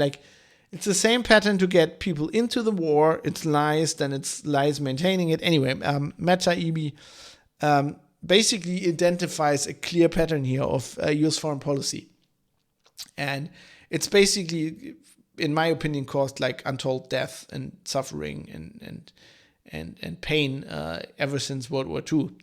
And interestingly, I think he also explains how Biden, who's been been involved in U.S. politics and foreign policy as long as anybody else, pretty much. You could say he could have seen this coming, but it explains why he's in the milieu, so to speak, to use another no agenda term. He's in there. He can't get out. He's it's part of the modus operandi. And if you're in the system, you're part of the system. For Vietnam, there are strong suggestions that military leadership was hiding the reality from policymakers, says super user. I don't believe that, because the basically the Pentagon Papers were commissioned by military analysts for the president at the time to figure out this question, and they basically told this was an analysis commissioned basically by military analysts for the government. And it said exactly this. It said that we're losing the war. It's not going well.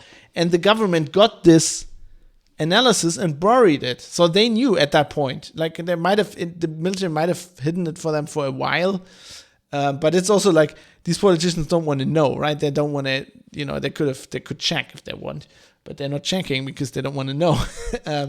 So, Ellsberg had to be a whistleblower to come out to fucking release this for this to get any traction and to basically force the government to pull out of that war too.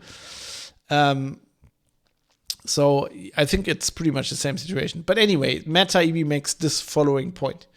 The pattern is always the same. We go to places we're not welcome, tell the public a confounding political problem can be solved militarily, and lie about our motives in occupying the country to boot. Then we pick a local civilian political authority to back that inevitably proves to be corrupt and repressive, increasing local antagonism towards the American presence. In response to those increasing levels of antagonism, we then ramp up our financial, political, and military commitment to the mission, which in turn heightens the level of resistance, leading to greater losses in lives and treasure. As the cycle worsens, the government systematically accelerates the lies to the public about our level of, quote, progress. Throughout, we make false assurances of security that are believed by significant numbers of local civilians, guaranteeing they will later either become refugees or targets for retribution as collaborators. Meanwhile, financial incentives for contractors, along with political disincentives to admission of failure, prolong the mission. So it's not a conspiracy. It's just it just grows organically because within the system, and it works because the system doesn't change. It grows organically the same way every time.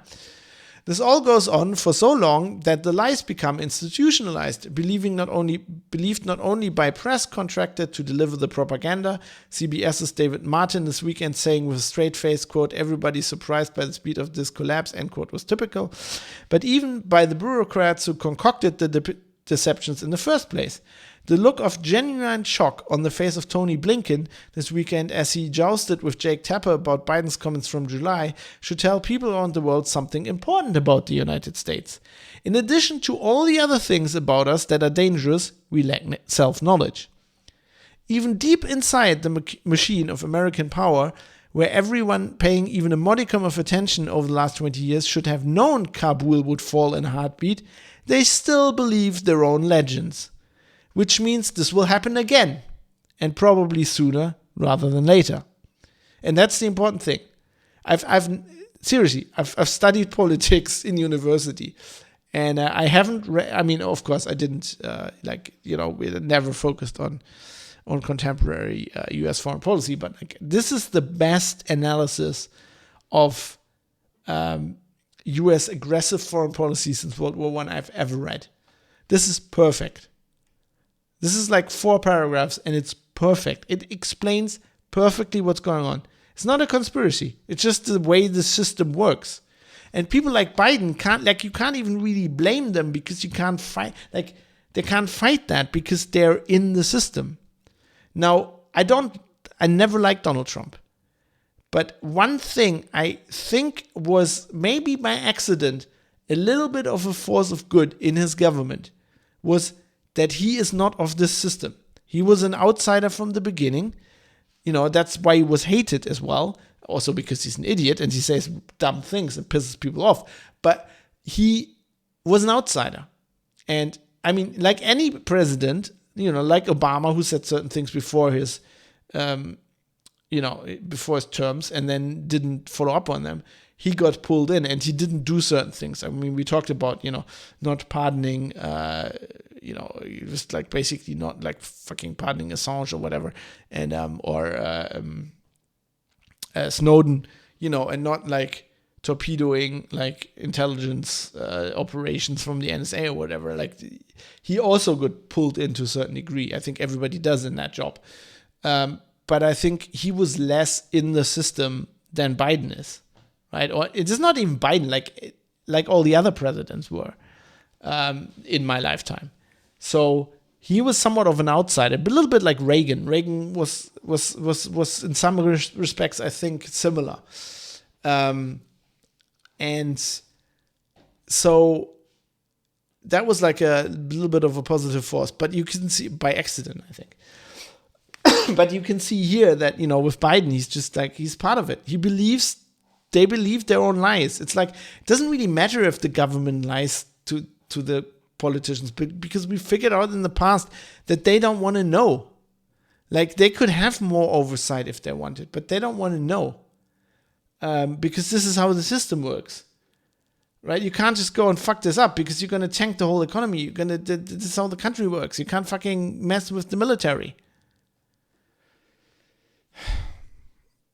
And, there's another link if you're interested to, this is, who is this? Also on Substack, I think. This is Matthew Iglesias, who basically makes a point that Biden and Trump did the right thing in Afghanistan. I think, yes, pulling out was the right thing, because this war should have never happened. And, Bush started it. So you can't really expect Bush to pull out, right? But Obama, the minute he came in, he should have started a plan to fucking pull out of Afghanistan. That war was a disaster from the beginning. And, like, you're in a situation that, like, even if you had committed more, you could have won this militarily. But that doesn't help you, right? Because you're dealing with religious fanatics and you're pissing off the whole country. You're just droning people, you're killing people left and right, you're rubberizing the place. Like, even if you kill all the enemies you have at this point, you're just making new enemies, right? And their kids are going to be against you in 10 years when they grow up, right? Because you fucking droned their dad. This is not, like, I think this is a fallacy of people have learned the wrong thing from history, because as much as you can criticize it, like, the denazification of Germany actually worked. I mean, okay, the intelligence service was still basically the same and whatever, but, like, there were lots of people in industry and whatever, and they're still there, but, like, it on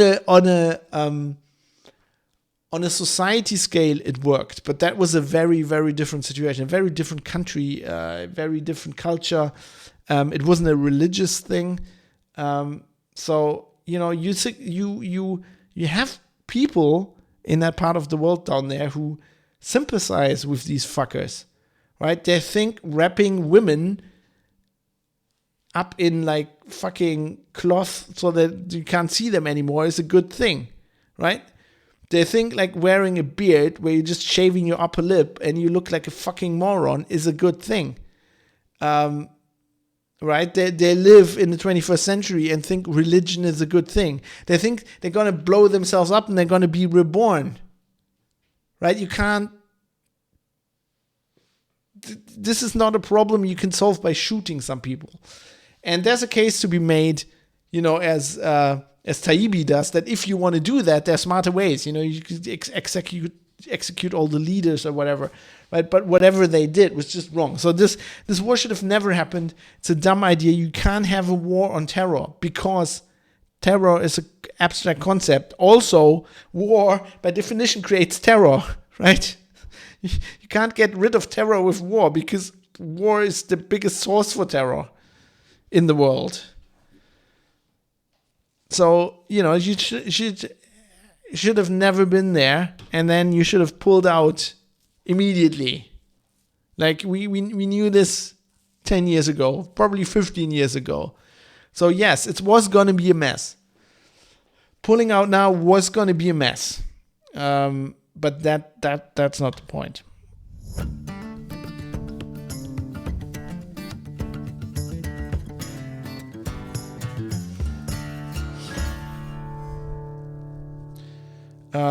Okay, so Super User says, do you think that it's because Germany was totally defeated along with the Nazi idea of superiority, whereas Islamism and order through violence is still popular in Afghanistan? No, I think it's just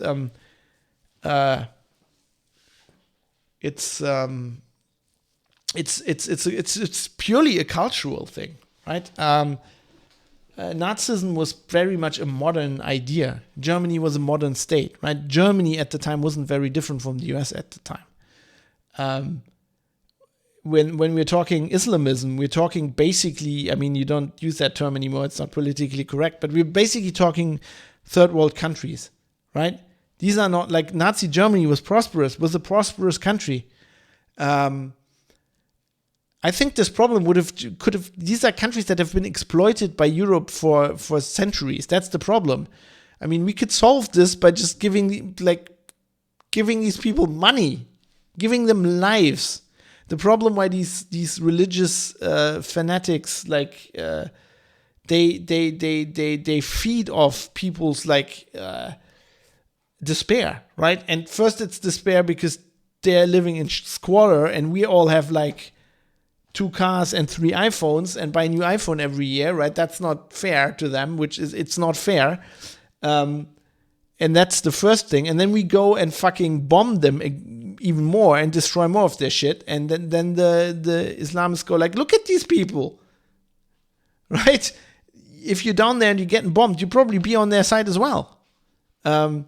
And it's just you can see how this doesn't it's like Israel and Palestine, right? It's just a circle of violence. You can't solve this by more violence, right? You're if you're Israel, you can't solve this problem by just bombing people or shooting people because they're dead, but their kids are there, right? And then the next one, once they're 14, they get the Kalashnikov, and then it's off to the races. It's never going to stop this way. This is not how you solve this. And I know it's not easy. I know the other way is probably harder.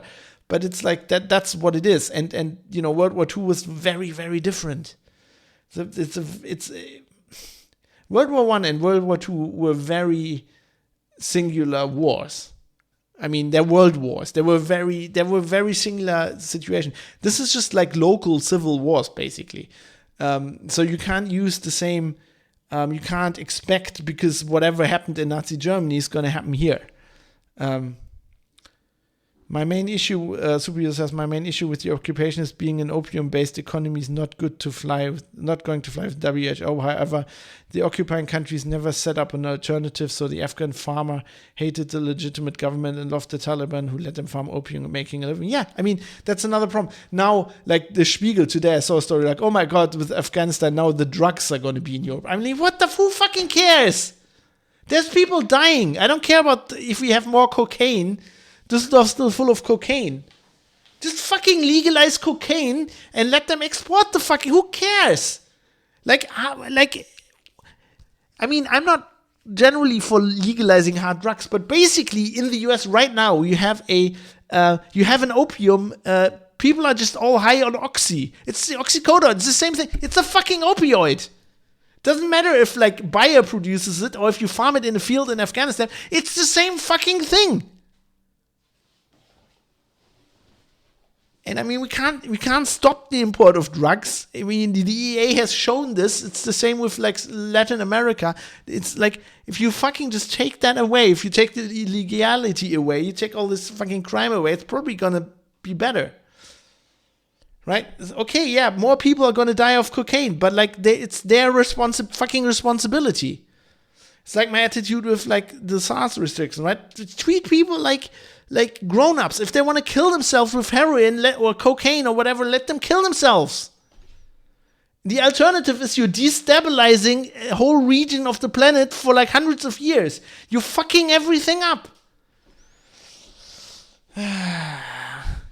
It just makes me. Dr. Koala says Fab takes it personally when it comes to beards. I definitely take it.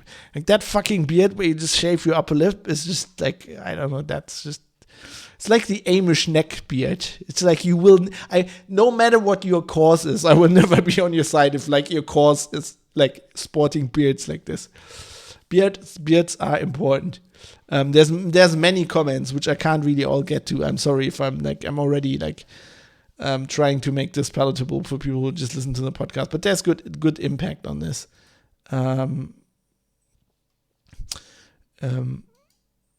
Astro C says it's the pot calling the kettle black in response to. Are you calling I have a well-groomed beard. Excuse me? I spent a lot of work on this beard, right? This is not just like grown like this. I'm shaving this, right?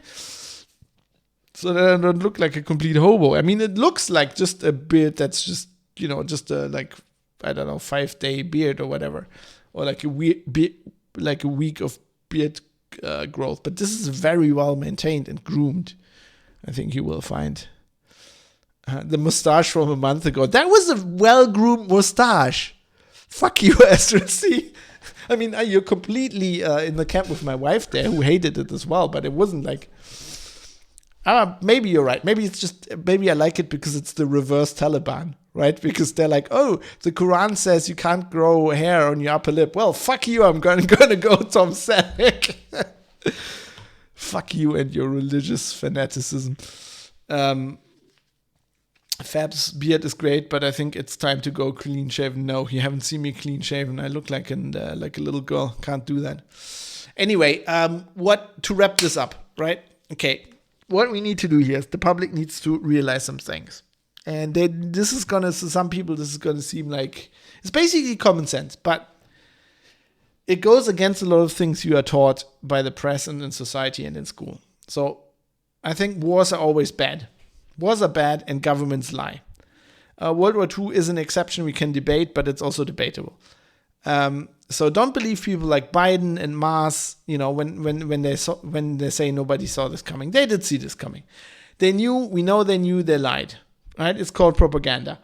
And you can't really blame the government either, like as an institution for this. This is how governments work. That's not the problem. But we as private citizens on this show, and everybody else out there, I think, what we need to do is, like, the government works like this, but what we need to do is to stop believing this shit. It's obvious. It's relatively obvious that they knew. You just have to look what they said a month ago and what they say now. It's like, you don't have to be Glenn Greenwald to figure this out, right? It's very unbelievable propaganda, and people are just buying it. The press is repeating it. People in the public are repeating it. When what it is just a very transparent way of deflecting blame, right? For the people who caused this disaster. People like Biden and like Heiko Maas, who, okay, their position is not enviable because, Biden didn't start this, but he committed to it, right? He could have said, no, we're not pulling out. That would have been so he knew this was going to happen pretty much. His intelligence services told him this. So the manly statesmanly way to do this would have to say, okay, if I don't want to, either I'm going to stomach that and I'm going to be upfront with it. This is going to be a disaster, but we need to pull out. Either you do that or you're not pulling out, right? At least pretty much Obama, as much as I criticize him, was probably told by his military, it's a fucking stupid idea. If we pull out, it's going to be a PR disaster. He went, okay, we're not pulling out. I can respect that. But then you have to sell that to your military. But, that's what they do. I mean, that's their job, so, okay. But people need to, this is obvious that they knew, and this is obvious that they're deflecting blame. Stop falling for this shit. Right? And I'm not talking to you so much. I'm talking to you as it's kind of like I'm preaching to the choir, but the idea is here that you're at a dinner table with your parents and they have bought this shit, and then you go, no, listen, here's some arguments, right? They knew, right? And I'm trying to go to these journalists that I follow that go, oh, Heiko Maas is incompetent. No, that's not the point.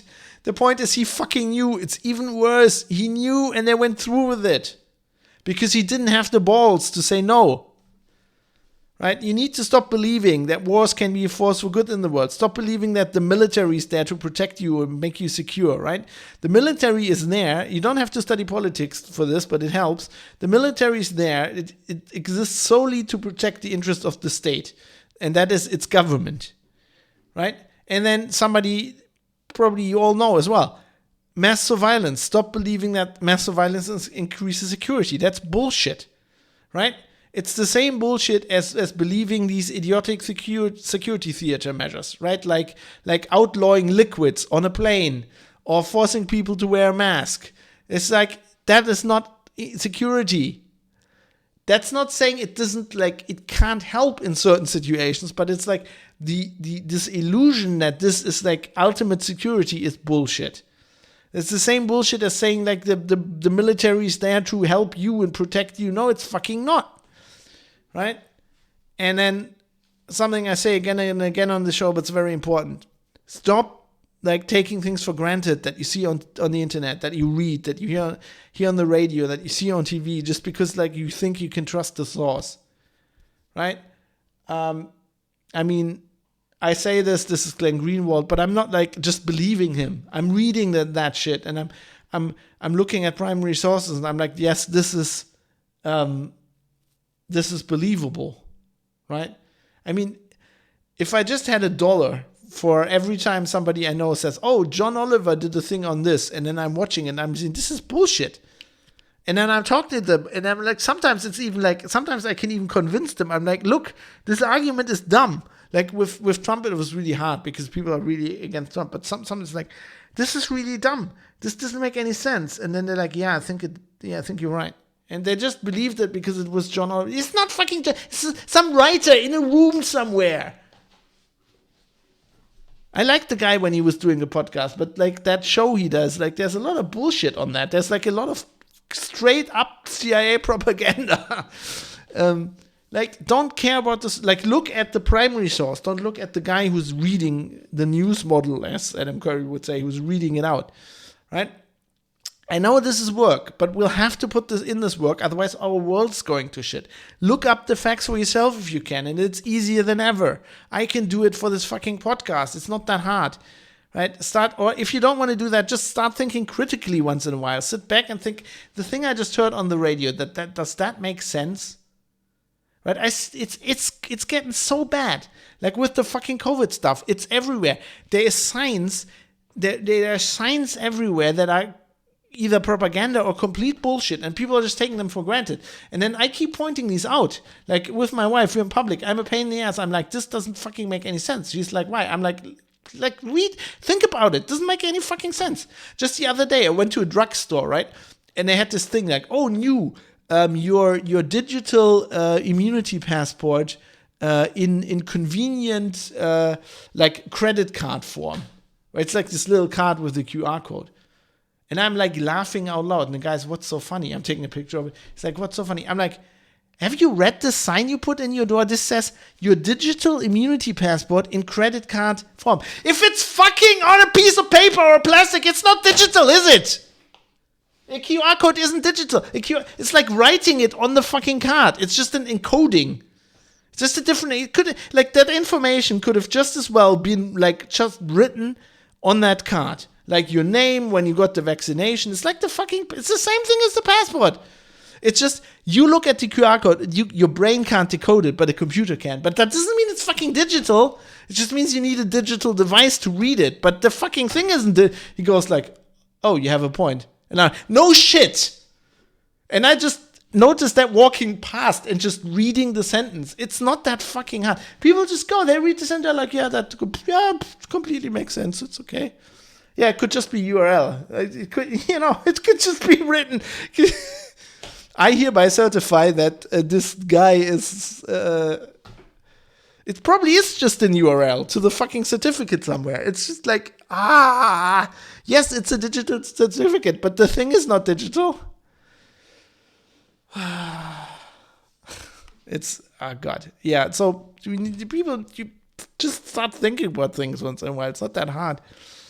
Think for yourself, please. This is why I'm doing this show. It's the only way. we can make sure that this is gonna happen again in 10 years. The US are gonna start some silly war somewhere just to get the military occupied. I can already tell that. Now people we could never have seen this coming. It's a pattern that's been repeating since 1962 every 20 years. It's not that hard. Korea, Vietnam, what's the fucking there probably was a war that I'm already forgetting between that and the Gulf War, the Kosovo War, another Gulf War, Afghanistan. It's the same fucking thing all over again. It's a good song by John Fogerty, by the way. Deja vu all over again, just about this very topic.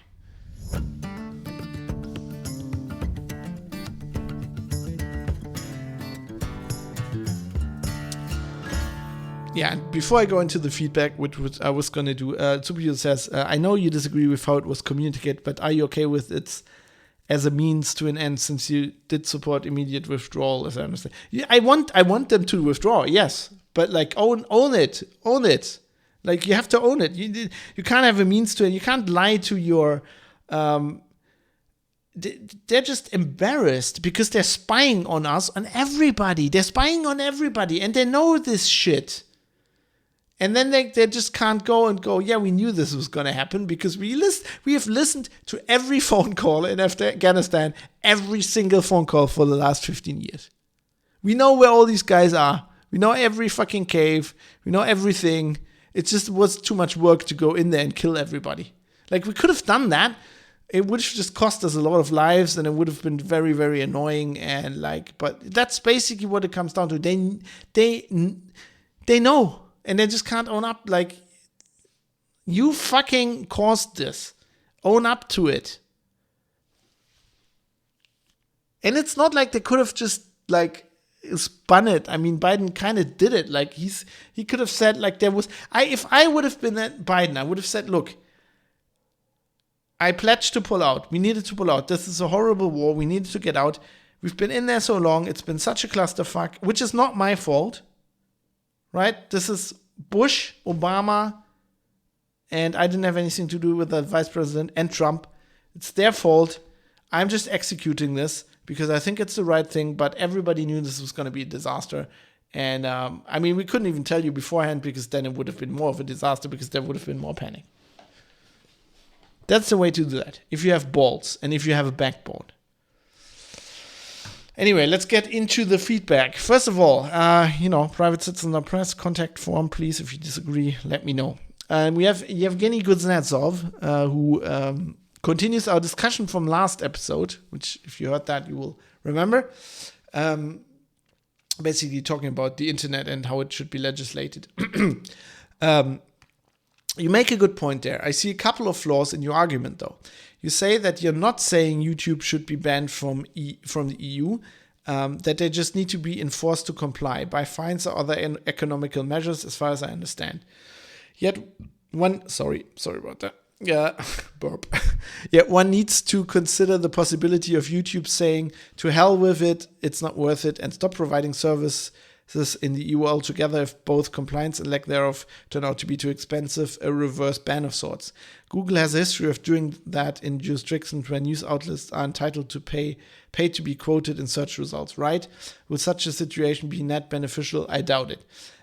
So basically we're debating, I was saying, I like that the internet is open and everybody can, access any content, but I also think services have to comply with local laws, right? I believe that YouTube operating in Germany should, if the German constitution says YouTube, you need to protect journalists and you can't just censor things willy-nilly with no basis in German law, then they need to stop or they need to be punished. Yes, and I still believe that, and I think this is a strawman argument because Google has no history of doing this. Google hasn't pulled out of the European market, no matter what the legislation was with the search results. They fucking can't. It's like they can't pull out of the EU. You know how much money they get from here? You know how big the percentage of YouTube revenue from Europe is? It's probably like 10% or whatever. It's like too much money. It's like billions of dollars. They can't lose that. And they will not. Like, they will, they get fined, and, it happens. They get fined by the EU all the time. I think they should get fined about this as well. Anyway, Yevgeny continues. Also, I generally agree that me living in a country where local laws forbid the YouTube that I enjoy is my own problem, and that you shouldn't be punished, quote, punished by YouTube neglecting the laws that you enjoy for my benefit. But different good services spawn in different jurisdictions, and I can't help but think the local laws have something to do with it. I agree with you on that completely. It took China to produce AliExpress, where they basically don't care about copyright, and I seriously doubt that the AliExpress we know, or AliExpress or whatever it's called, and love could originate from France or Russia. There are reasons why Linux was started by a guy in Finland, not a guy in Pakistan. There are reasons why YouTube and Facebook are American, not German. Yeah, the local laws.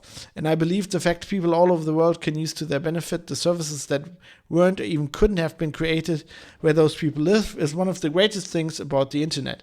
I fear that excessive enforcing of local jurisdictions will, in the end, result in the internet separating in local chunks and no longer function as a whole. Completely agree with you with that. I love that about the internet as well. I think it's very important.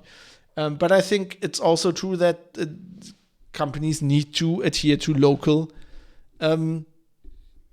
laws. Like, there's no reason with any other part in business. If you're doing business in a country, you have to abide by the laws there. There's no reason why the same thing shouldn't be true on the internet.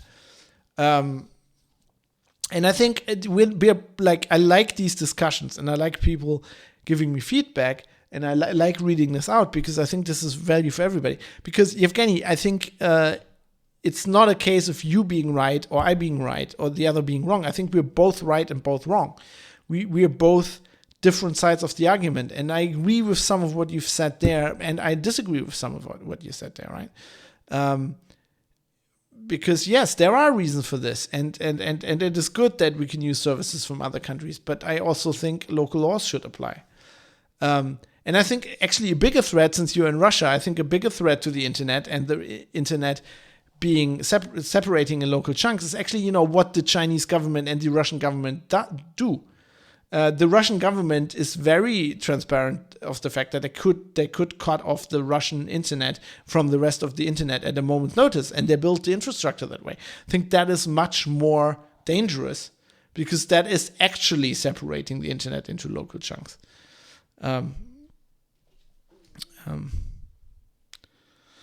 Super user, going back to the topic before, says, in retrospect, I wonder if Trump left it to the end of his term to embarrass Biden, or to have this mess happen at the start of his second term, so voters would have forgotten after 3 years had passed. Trump playing 4D chess once again. I don't think he's that smart. Really. I just think he would have done the same thing as Biden. It was pulled out, it would have been a disaster, and he would just have pushed it off on somebody. He would just have been a little bit smarter about it. He'd be fired some military people on it. I think that's what he would have done. Anyway, Yevgeny goes on. Let's say you operate an email service in Germany. Let's say you have two customers, one in Benevia, another in Kyrgyzstan. Benevia's law is very strict. Under no circumstance can any private letters of a Benevian resident be subject to search or algorithmic surveillance. Kyrgyzstan's law is very strict too. Every private letter of a Kyrgyzstan resident should be automatically searched for criticism and plots against the Kyrgyzstan government and child pornography. There's no way you can deliver a letter from one client to the other without breaking either Benevian or Kyrgyzstani laws. It's just logically not possible. You will be forced to cease operation in at least one of these countries. This example is intentionally exaggerated. I just want to illustrate the point. Local laws are not only different, they are in many ways incompatible. Strict enforcement will tear your beloved interweb apart. No, I don't think it's that easy, because that is how it works, right? You can do that. You can actually you can set up a system, like a copy of your email system in Kyrgyzstan, and then one for the rest of the world, where you're basically going under Benevian laws, right? And then if you deliver an email from Benevia, you don't scan it, you send it to the Kyrgyzstan server in Kyrgyzstan, and you scan it there for the government. You're not breaking the Benevian law there. Like, you could set it up in a way that, like, the government there does that or whatever. And that's how it's done. That is literally how Google operates in China, or any company. If you want to operate in China, you gotta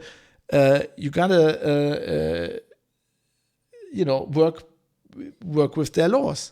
And that's why German companies, or European companies that have to adhere to the GDPR, they set up a subsidiary in China, put all the servers in China, so all the Chinese traffic is handled by a separate legal entity in China. It's often a subsidiary of a Chinese company. It's often what's the big like that, or Tencent. It's usually a Tencent subsidiary. So they cooperate with China, with the Chinese officials, and then they censor. Like, there are literally like video games where they publish, like PUBG is an example. PUBG has a version for the Chinese market that is censored and has communist propaganda in it, that's only published in China and only accessible to Chinese players. And it's a different company, whatever. You can completely do that, and companies do that all the time. Yes, that is the downside of this, true.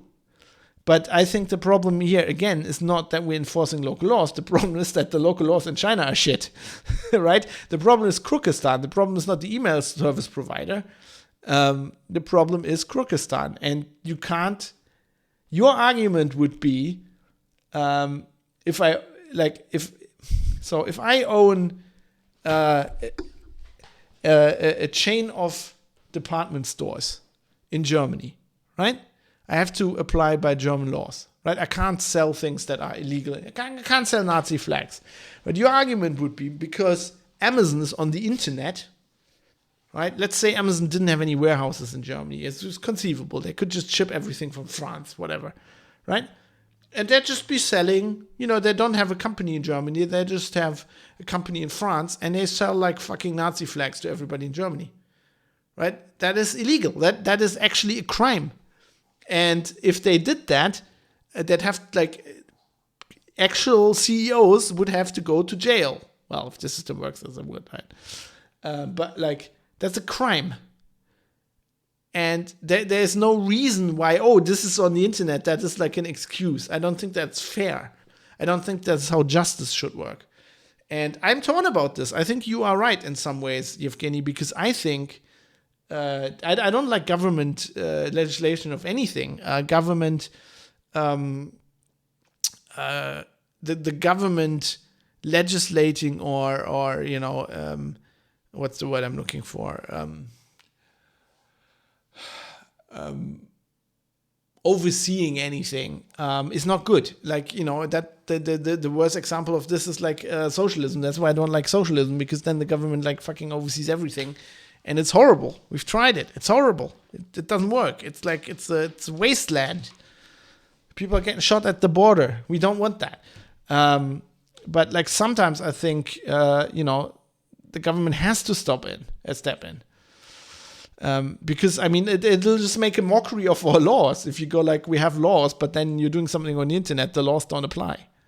That doesn't make any sense. It's not how laws should work.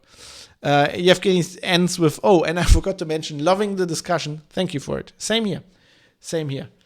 I don't know. We actually, next feedback is on Apple, but we have super user in Twitch chat coming in live feedback.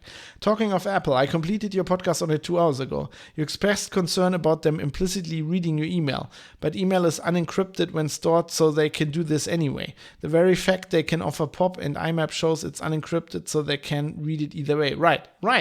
But that's the Snowden argument, right? There's a difference between going, hey, there's a lot of unencrypted traffic on the internet. It could be read, right? And somebody telling you, it's getting fucking read. Everything is fucking read. It's a difference between like you sending unencrypted email and you're going, okay, yeah, no, my fucking, the guy I buy my phone from is not going to read that. Like somebody could read. Like it's a difference between it flying around and somebody could like snatch one email and read it, and it actually all being funneled through one point where they're actually saying we're scanning all of it. And also, it's not so much the concern, it's just like the double standards that I object to, where you're just going like the tech press goes, oh yeah, Google's reading your email with Gmail, that's evil. And then Apple's basically announcing the same thing, and they're getting a free pass. Like that's what riles me up. That and beards. Anyway, speaking of Apple, Ezekiel, also on the previous episode, Ezekiel 017 says, interesting episode regarding Apple. It's hard to know what to do these days if you want reasonable privacy, and use a smartphone. I use an iPhone with a fairly minimal set of apps, but still use apps for my bank, credit card, Proton Mail, Signal, Matrix, Reddit, Twitter, Password Manager, and a couple of others. Of course, to use any apps except the ones delivered with the phone, you still need to be signed in with an iCloud account with all of the tracking that entails. I don't think that's technically correct. I think it's an Apple ID. You can still disable iCloud. I think they could have turned that off at some point, but I think, iCloud is optional. But still, you have to trust Apple. I think that's the larger point here. Ditto with Android phones, hard to use without a Gmail account. Yeah, but that's even worse because there is definitely more analytics built into the Play services. I tried using a Pixel 4a with Graphene OS for a few months with just Proton Mail, Signal, Bitwarden, and an open source mapping app. It's definitely possible to do, but you lose a lot of the quote convenience of the smartphone, and you have to remember to back up all of your data regularly. In the end, the open source mapping app broke me and made me return to iPhones. Decided to stop working during a long drive to an unfamiliar city. Yeah, when something like this happens, it's just, I understand. But with recent Apple announcements, I might give it another go. Oh, and I totally agree that Apple markets itself as the more privacy-focused option, but it's pure marketing, and we should remember, and this is good advice, we should remember it's no different to someone selling magic beans that, quote, make you lose weight, etc.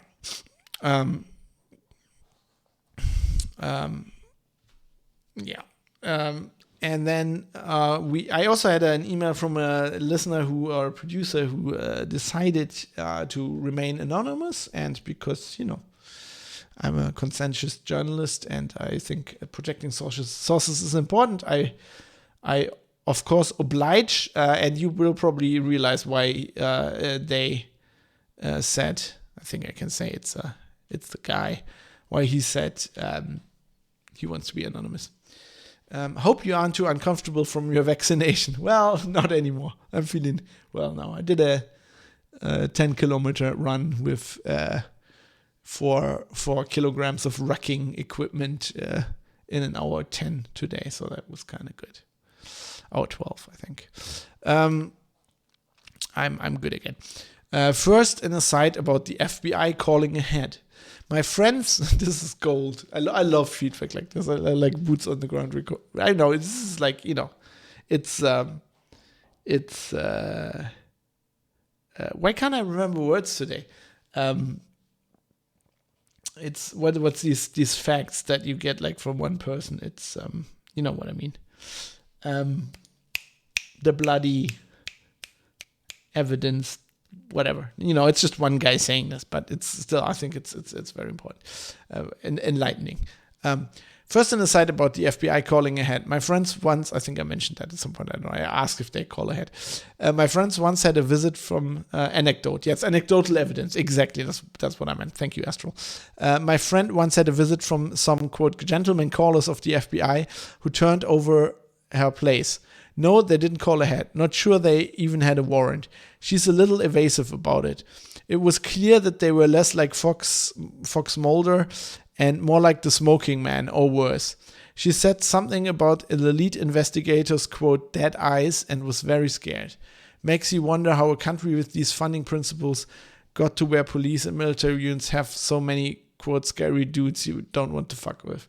Yeah, I mean, if you read crime fiction, right? I mean, it's fiction, but like, there are these things that turn up again and again where you basically, this is the wisdom that people have accumulated. Like, when they deal with the FBI, this exact quote about the dead eyes, I think occurs in several Bosch books when he has to do with like FBI agents. Like, there's certain people who are FBI. Like, I'm not saying that there's probably not good people working for that institution, but I mean, it is an intelligence service that is somehow also a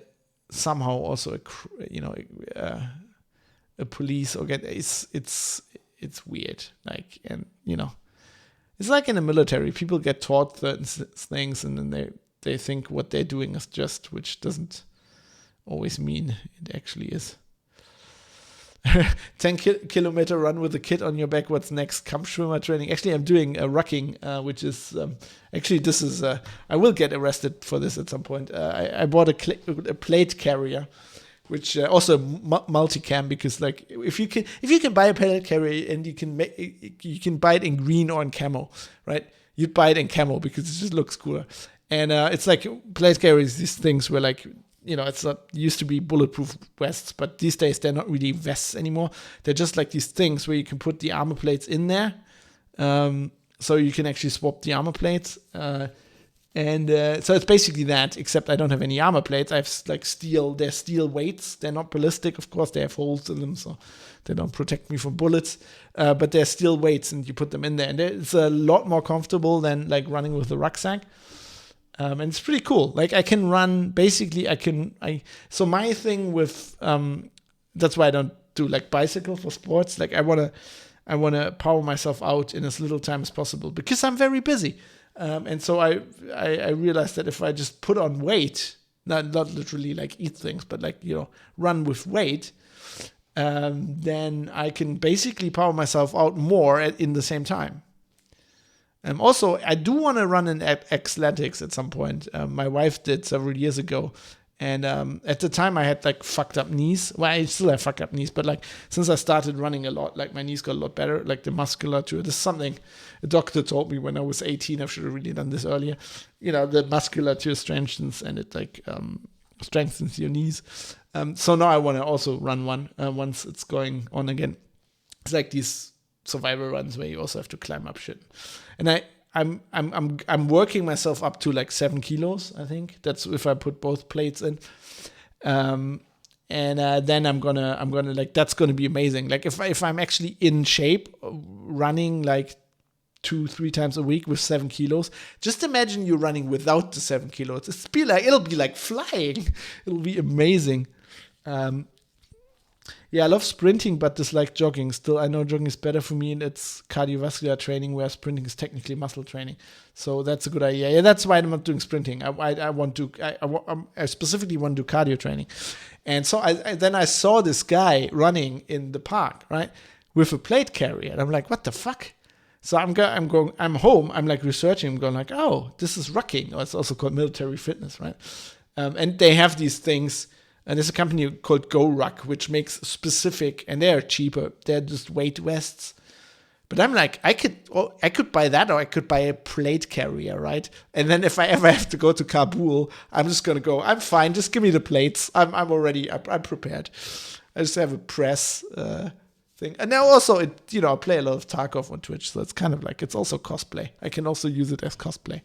It's kind of, and it's very, very comfortable. I gotta say, like I did some running with the backpack, and it's just like, they're made to just sit on your body, and like, they're made for people to wear these things when they go to war, basically, when they're deployed all day. So it's very, very comfortable. It's a good mesh. It's like, it's really breathy, and it's like, lets the sweat out.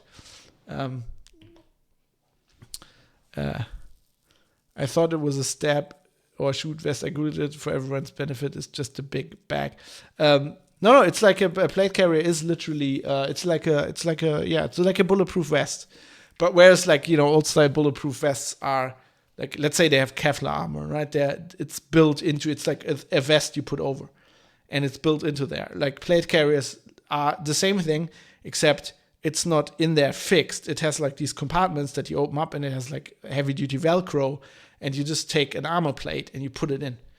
And this is, of course, because armor plates get, either, the better ones released, or like you could actually, wear different armor for different situations. Because if you want to protect against, like, I don't know, sniper bullets, you need heavier armor than if you're just protecting against the police, like the bulletproof vest the police wears.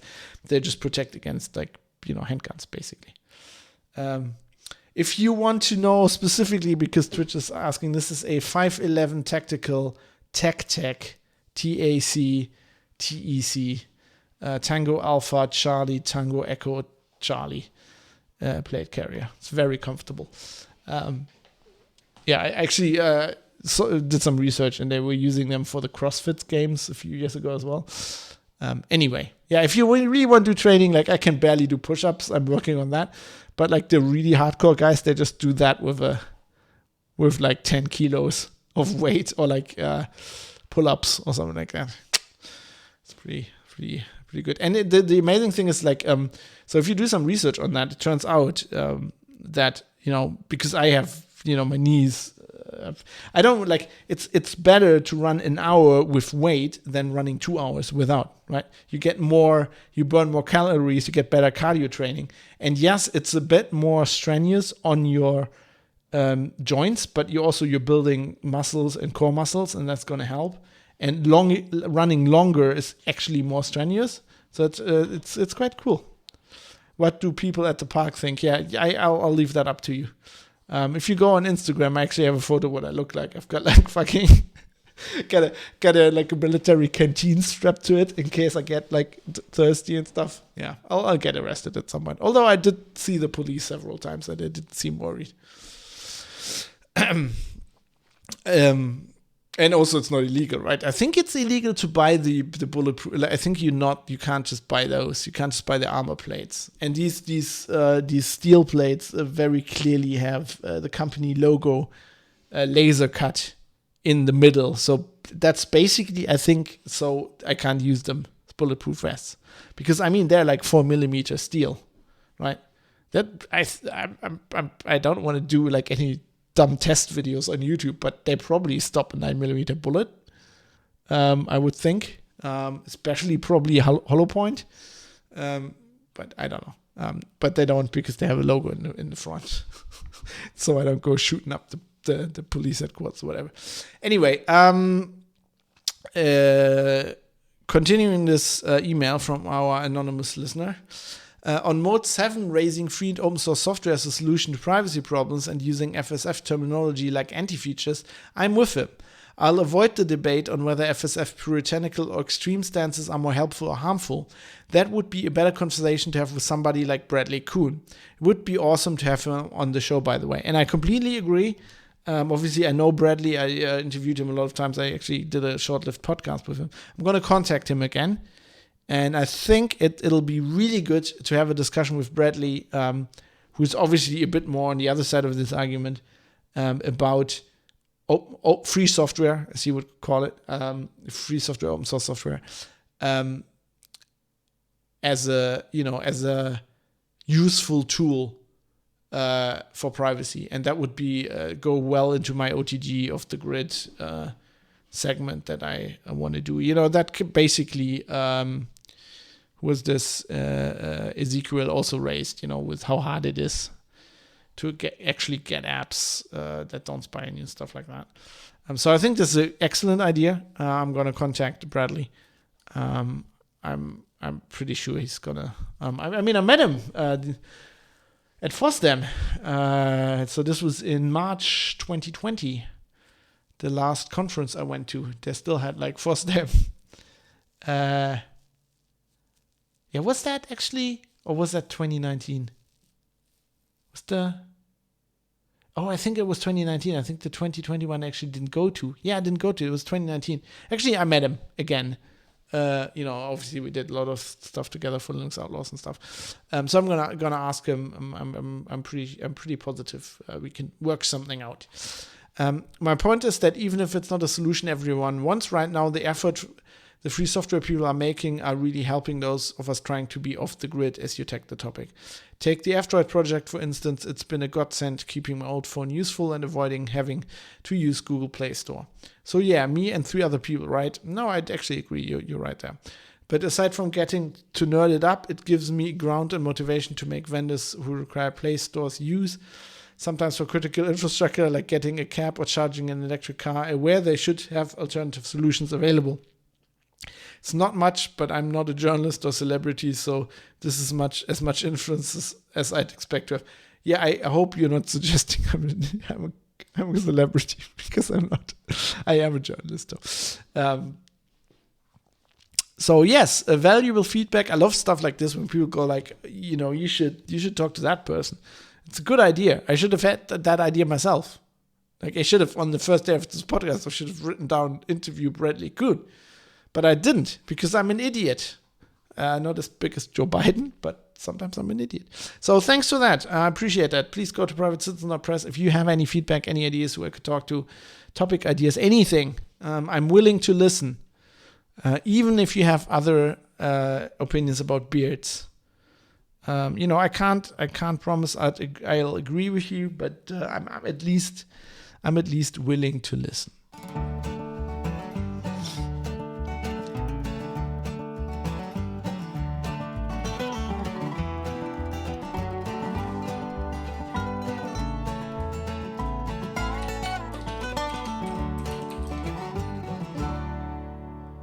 Yeah, and now we come to the part of the podcast that's called Toss a Coin to Your Podcaster. And you can do that if you want to support this show. This podcast is obviously produced by me, not really in my free time, but like kind of as a freelancer, and I have to make money somehow. So if you want to help out, you can become a patron. You can go to Patreon. There's several... it starts with a $1 plus tax a month. It's a subscription, which kind of helps me gauge it. It's kind of like the best thing for me. But, if you're more along the line of like a one-off contribution, you can also send money via PayPal to producers at fab.industries, or just go to privatecitizen.press, go there, and all the links are there. And if you have another way to contribute and I haven't listed it and you want to talk to me about it, please do. There's also, as I mentioned, it's my birthday on Friday, so you could also just buy me something from my Amazon wish list, for example. Put a link in the show notes at privatecitizen.press if you want to do that. No pressure, though. This is all optional, and I mean that. I really do. This is all just, value for value model, no agenda. I'm giving you this for free with no expectation of anything. Right? I do this because I think it's important and I like doing it. I'm weird. I like ranting for some reason. It's just the way it goes. But if you want to, I have to kind of justify to myself doing that anyway, because I kind of need to make money. It's not like I'm living the life of Riley here. So yeah, it's the more people contribute, the more likely it is that the show will stay on the air. And that's also why I want to thank people who did, who helped out with the show and, basically helped bring this episode to you. So we should all thank them. And these people are the people who, sent me some monetary contributions via Patreon and PayPal. Those people are Georges, Steve Hose, Butterbeans, Jonathan M. Heavy, Michael Mullen Jensen, Dave, 1I11G, Michael Small, Jackie Plage, Philipp Klostermann, Vlad, Jaroslav Lichtblau, IKN, Kai Sears, Bennett Piata, Fadi Mansour, Joe Poser, Dirk Didi, Tobias, Mode7, David Potter, Sandman616, Mika, Martin, Rodane the Insane, Rizal, Avis, Mr. Amish, Dave Amrish, Drive Zero, Ricky M, Barry Williams, Jonathan Edwards, Cam, Philip, Captain Eckhead, RJ Tracy, D, Rick Bragg, Robert Forster, Superuser, No Reply, and in Twitch chat, Astral C, who is new. And I appreciate that a lot. But I also appreciate the people who've been here a long time. A lot of these people are very loyal. They're engaged with the podcast a lot. They're there. They're really being producers. They're sending me emails. They're writing. They're talking to me in several ways that you can go look at the contact page for. And it's really helpful. And there's also another way you could help out. You could, because I'm streaming this live on Twitch, I'm also streaming other stuff. So some people support me because I, play games. But you could also support me on there. If you have Amazon Prime, you have one free Twitch subscription each month. You have to renew it every month, but it doesn't cost you anything. And it's the same to me as any other subscription. So it's really helpful.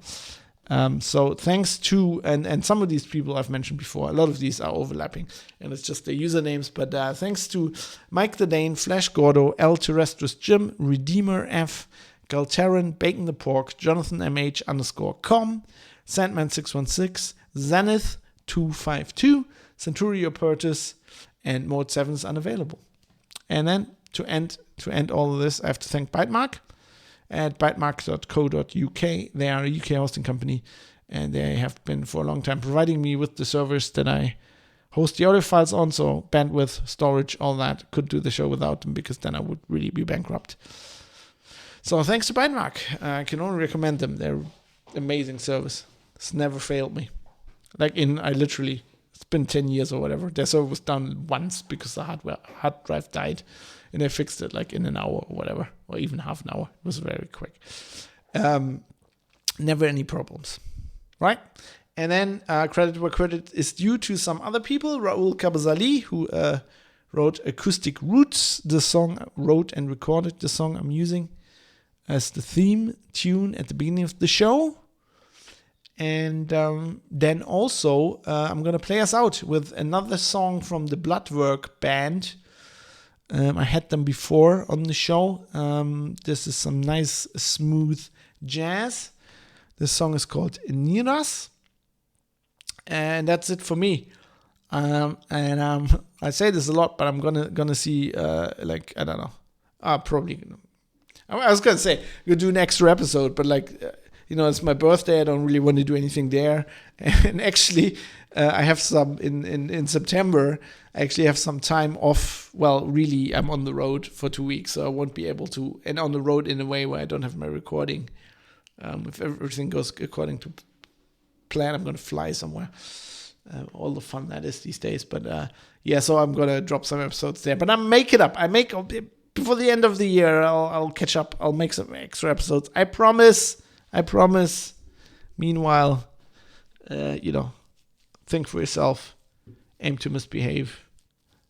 I'll see you next week at the latest for another Private Citizen. Thanks for listening. I appreciate it a lot. See you around.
Yeah, these guys are good, aren't they?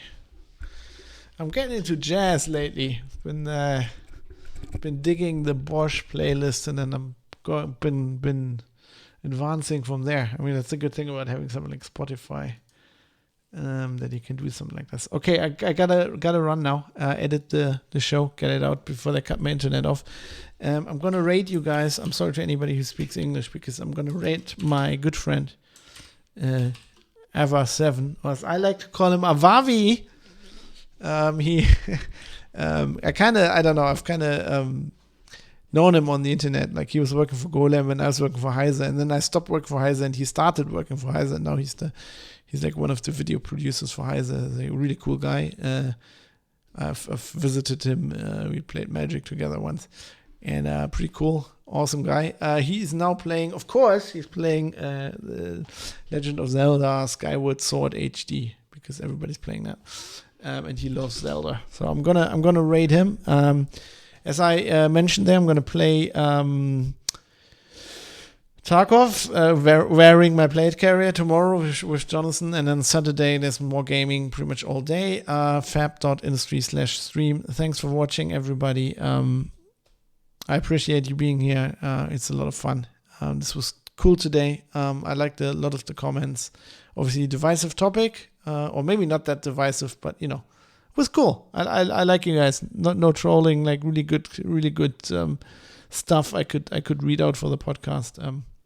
Appreciate it a lot. See everybody. Thanks for the Patreon support, Astral. I appreciate it a lot. See you guys tomorrow, I guess, on Twitch.